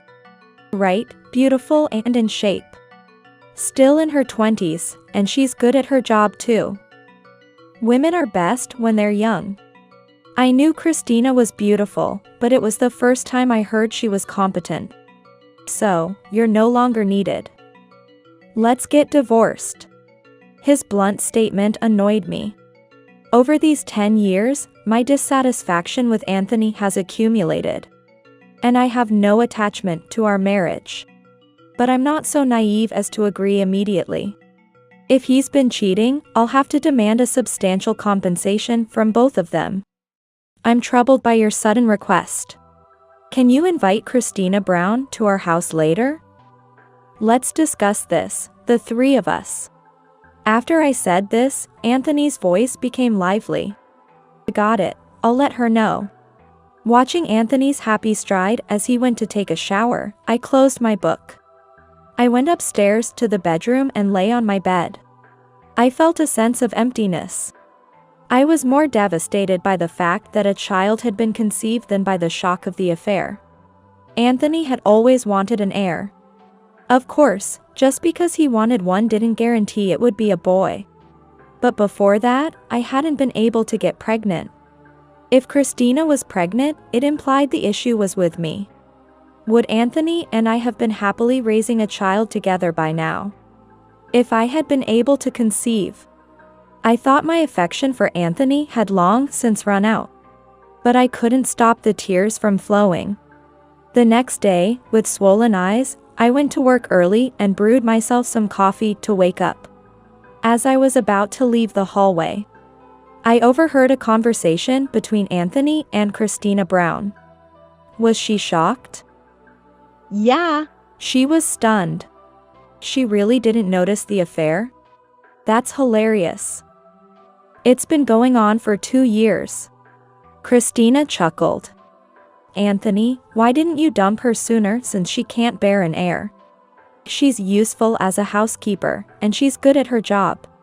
If we divorce, she'll probably quit and go work somewhere else, feeling awkward. Then let's just keep her around.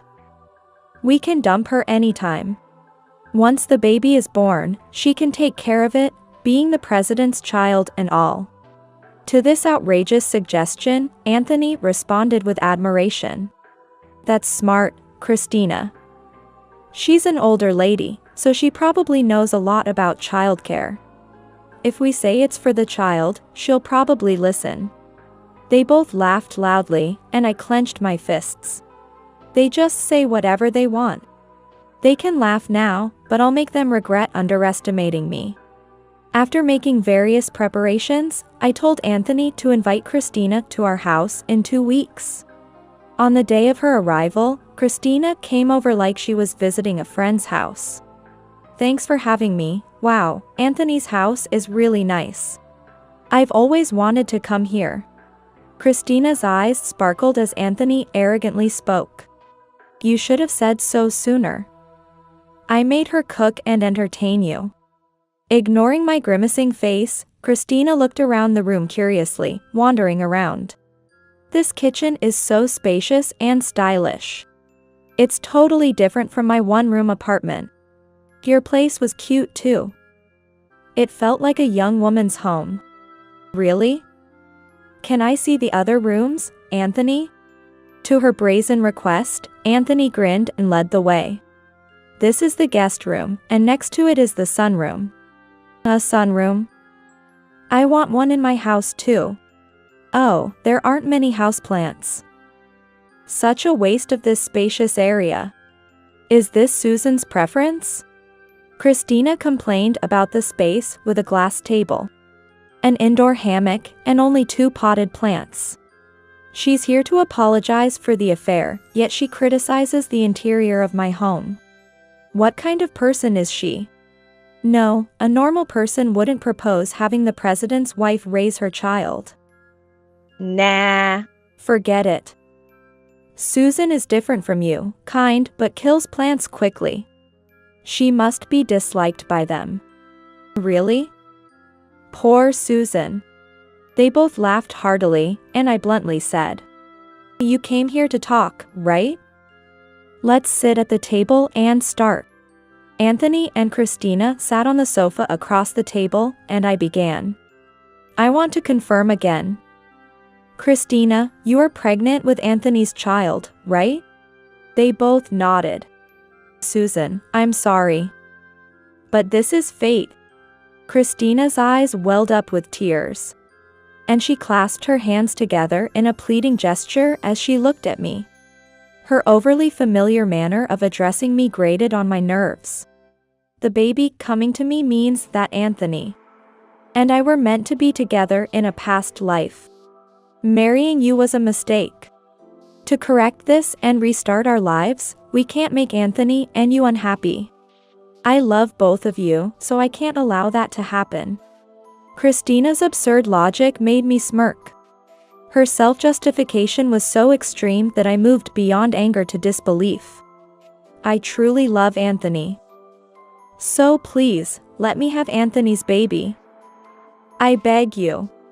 Christina pleaded in a sweet voice, and Anthony sniffled, apparently moved to tears.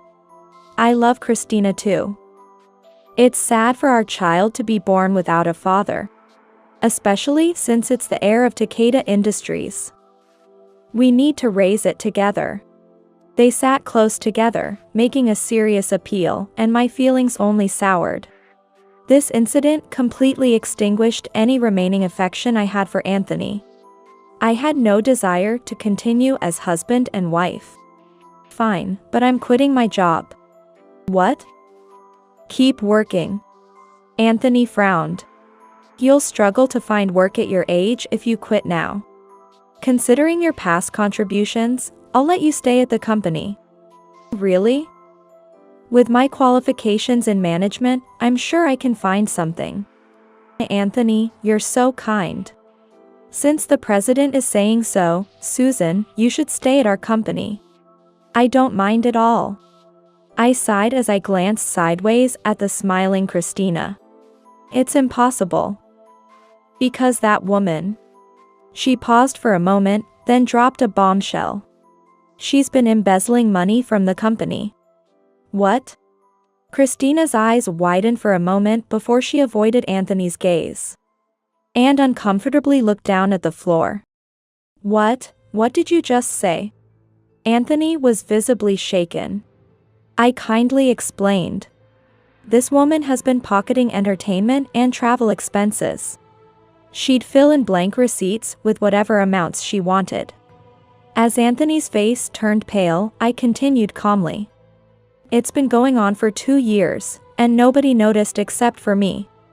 I finally discovered it after interviewing the relevant parties recently. I sighed as I spoke. Even though it's a family business, I thought I should cut ties with such a lax company. I'm sick of seeing your faces after the divorce, so I'm going to look for a job elsewhere. Stop making these baseless accusations. Christina's face contorted as she protested. Where's your proof? The chief accountant you seduced confessed everything to the executive director. Want to see the video? As I reached for my phone, Christina covered her face with her hands and started sobbing loudly. I'm sorry. My father's company went bankrupt, my mother collapsed from the shock and got a terminal illness. And my brothers rebelled against our parents and disappeared after incurring debts. My salary alone wasn't enough, so I just did it.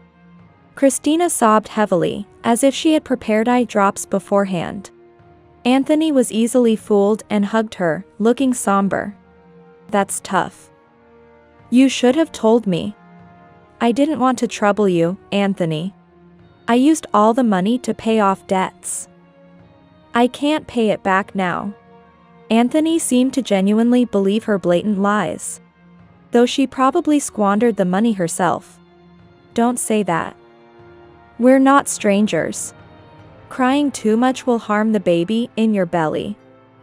How much was it? $20,000. Of course, you'll have to pay it all back. Depending on your attitude, I could also press charges for embezzlement. That's something our company can cover. Who knows about this? All the executives. Then I'll make sure they keep quiet. Christina, don't do it again. Yes, I won't. Thank you so much. As Anthony patted Christina's head, I was appalled. Such leniency from a president was unbelievable. It felt like watching a poorly acted couple in an outdated romance drama, making me nauseous. I suppressed my nausea and continued as planned.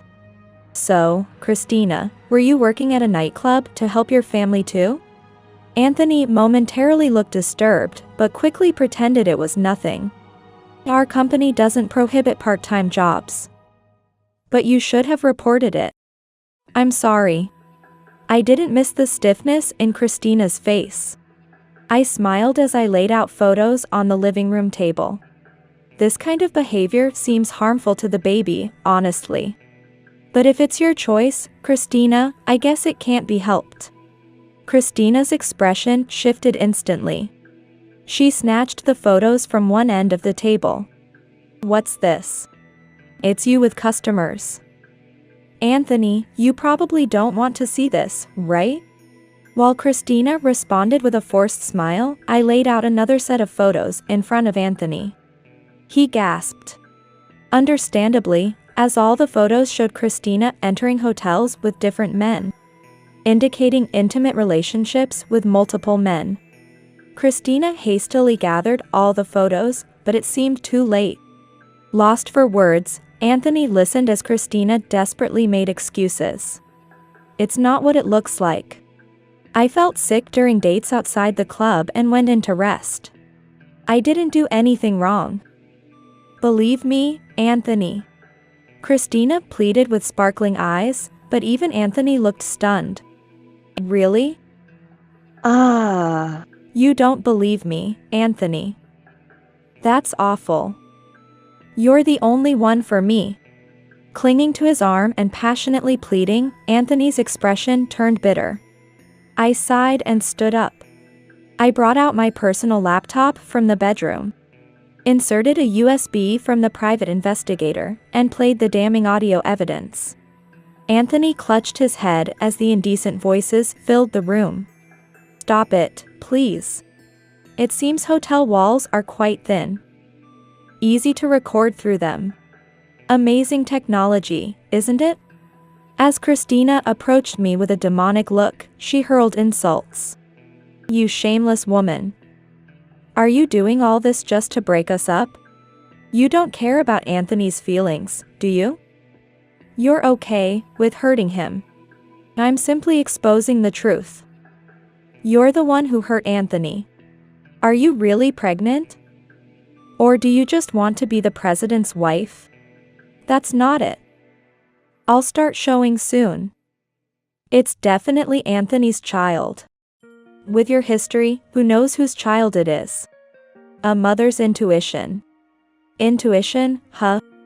At this point, her audacity was almost laughable. Christina Brown aggressively confronted me, raising her voice in objection. I'm not with those guys for real, they're just for fun. The only person I truly love is Anthony. Well, I'm sorry, but I can't understand your way of thinking, Christina.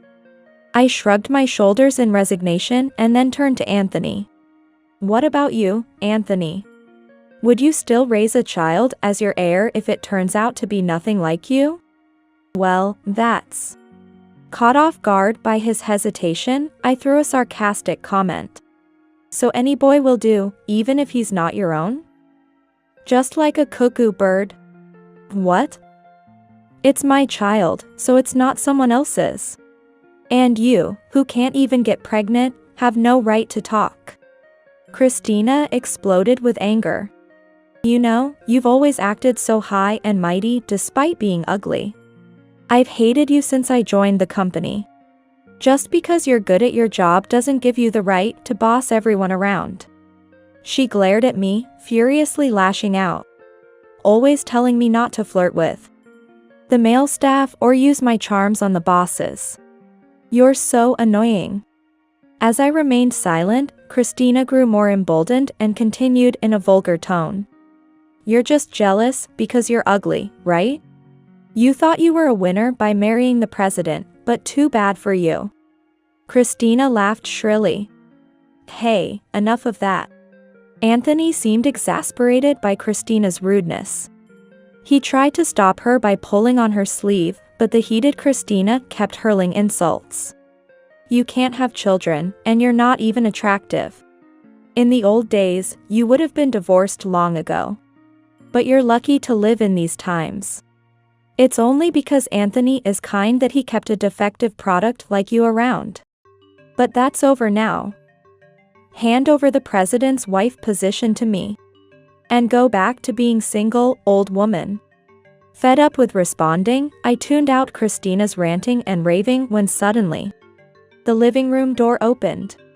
The arrival of the new person caused Anthony to turn pale. Mom. Oh, the chairwoman? Perfect timing. Christina brightened up and stood, bowing to her mother-in-law. Nice to meet you, Mother. I'm Christina Brown from the accounting department. I'm pregnant with Anthony's child. It's definitely a boy. I'll be giving birth to the heir, so I'll marry Anthony. The mother-in-law appeared exasperated, massaging her temples. She sighed deeply and spoke in a low voice. Anthony. Can you silence this light-headed woman for a moment? Christina was taken aback by the mother-in-law's harsh words. She looked at Christina with disdain, as if she were looking at trash. And scolded Anthony sharply. The only person who has the right to call me mother is Susan. Anthony, it's because you're so oblivious that you let weirdos like this take advantage of you. Christina was confused but managed a forced smile. I mean, chairwoman. I'm carrying Anthony's child. I just know it's a boy. I'll bear a worthy heir to replace the incompetent Susan. Children are essential for the future of the company, right? However, the mother-in-law grimaced at Christina's desperate appeal and spat out. I don't care if it's a grandson or granddaughter. You want to be the president's wife after embezzling company funds? How dare you? But, Mom, Christina's family situation is complicated. Can't we overlook it just this once? The mother-in-law replied with a half-smile. You silly boy. Do you really believe her story? She threw a document on the table, causing Anthony to look utterly dejected upon seeing it. So you had her investigated by a private investigator too, Mother. Oh, I see. I chuckled as I looked at the document. Your parents work for major corporations, and your brother is studying abroad. Your family is way wealthier than mine. So the embezzled money was for your personal use? Anthony stared at Christina in disbelief. She's been caught shopping in bulk at brand stores. It's more like she's in debt from credit card payments, right? The mother-in-law laughed through her nose. Also, the obstetrics and gynecology clinic she visits is run by my acquaintance. After explaining the situation, he told me she's not pregnant. What? She's been going there for irregular periods. Right? Christina turned bright red under the mother-in-law's sly smile. You old hag. How dare you spread my personal information like that? Okay. Anyway, we'll be pressing charges for embezzlement. Kate, could you handle the procedures? Understood, Chairwoman. I smiled at Kate Anderson, who appeared behind the mother-in-law. Yes, my best friend Kate was the company's legal advisor. When Christina's embezzlement came to light, I informed the mother-in-law and immediately consulted with Kate. We were calculating the right time to pursue the matter when Anthony proposed divorce to me. I'm sorry for lying about the pregnancy. But it's true, I do love Anthony. Please believe me. Christina implored with tearful eyes, softening Anthony's expression. Christina. Oh, and Anthony. You'll be stepping down as president for your infidelity. Anthony and Christina gasped in shock. What? Just for an affair. You had an affair with a woman who embezzles, it's only natural. Not a single executive sided with you. No way. Anthony held his head and began to tremble. Anthony has always been well received by our clients. And remembered favorably by other company presidents. That's why we kept him around, even though he's useless. The mother-in-law continued in a stern tone. But, a stupid son who neglects Susan.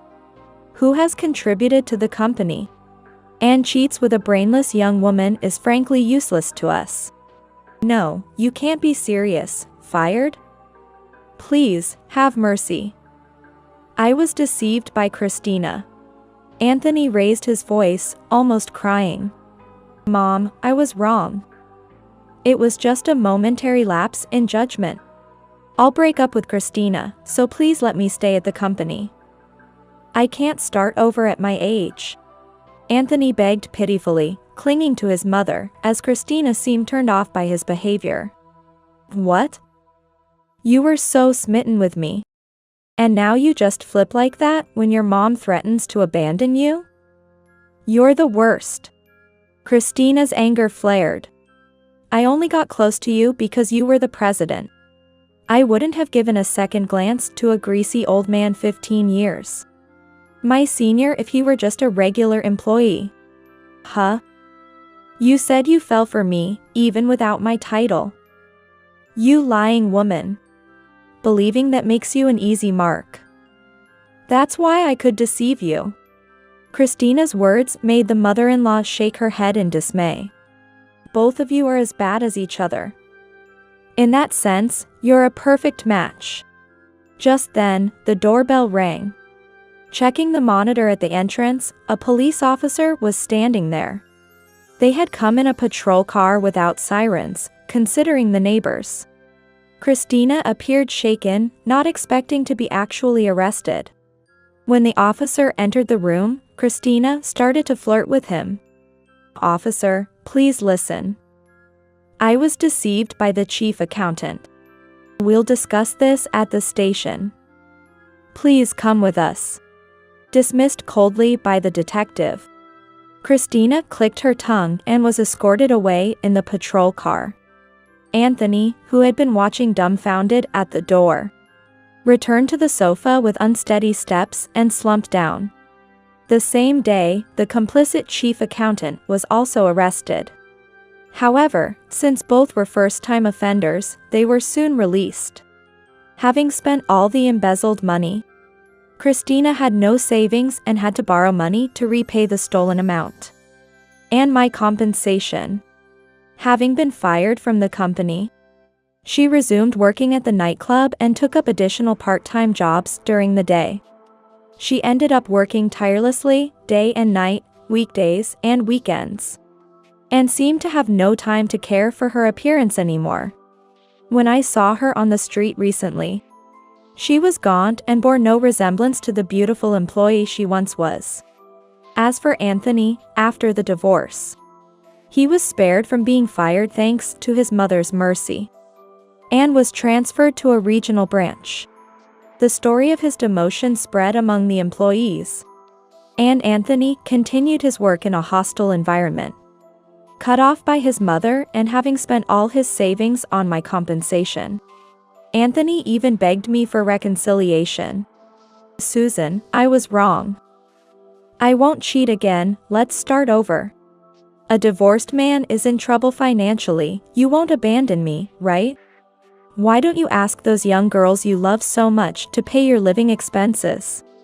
You still have a job, even if it's low paying, so work hard." I scolded him over the phone and blocked his contact, and he finally gave up. According to the mother-in-law, his once bright personality was gone. He worked in silence every day and spent weekends locked up in his room. In Anthony's place, his cousin, who had been the vice president, became the new president. I was recognized for my past performance and promoted to a director on the board. The new president, though not good at speaking, was sincere and respected by the employees. My days have become busier than ever, but they are fulfilling. Although divorced from Anthony, I occasionally have meals with the mother-in-law. I realized that despite being the company chairwoman, she never pressured me for an heir. This incident has deepened my respect for her character. My ties with Anthony may have been cut, but I hope to continue a close relationship with the mother-in-law as a mentor and friend in life.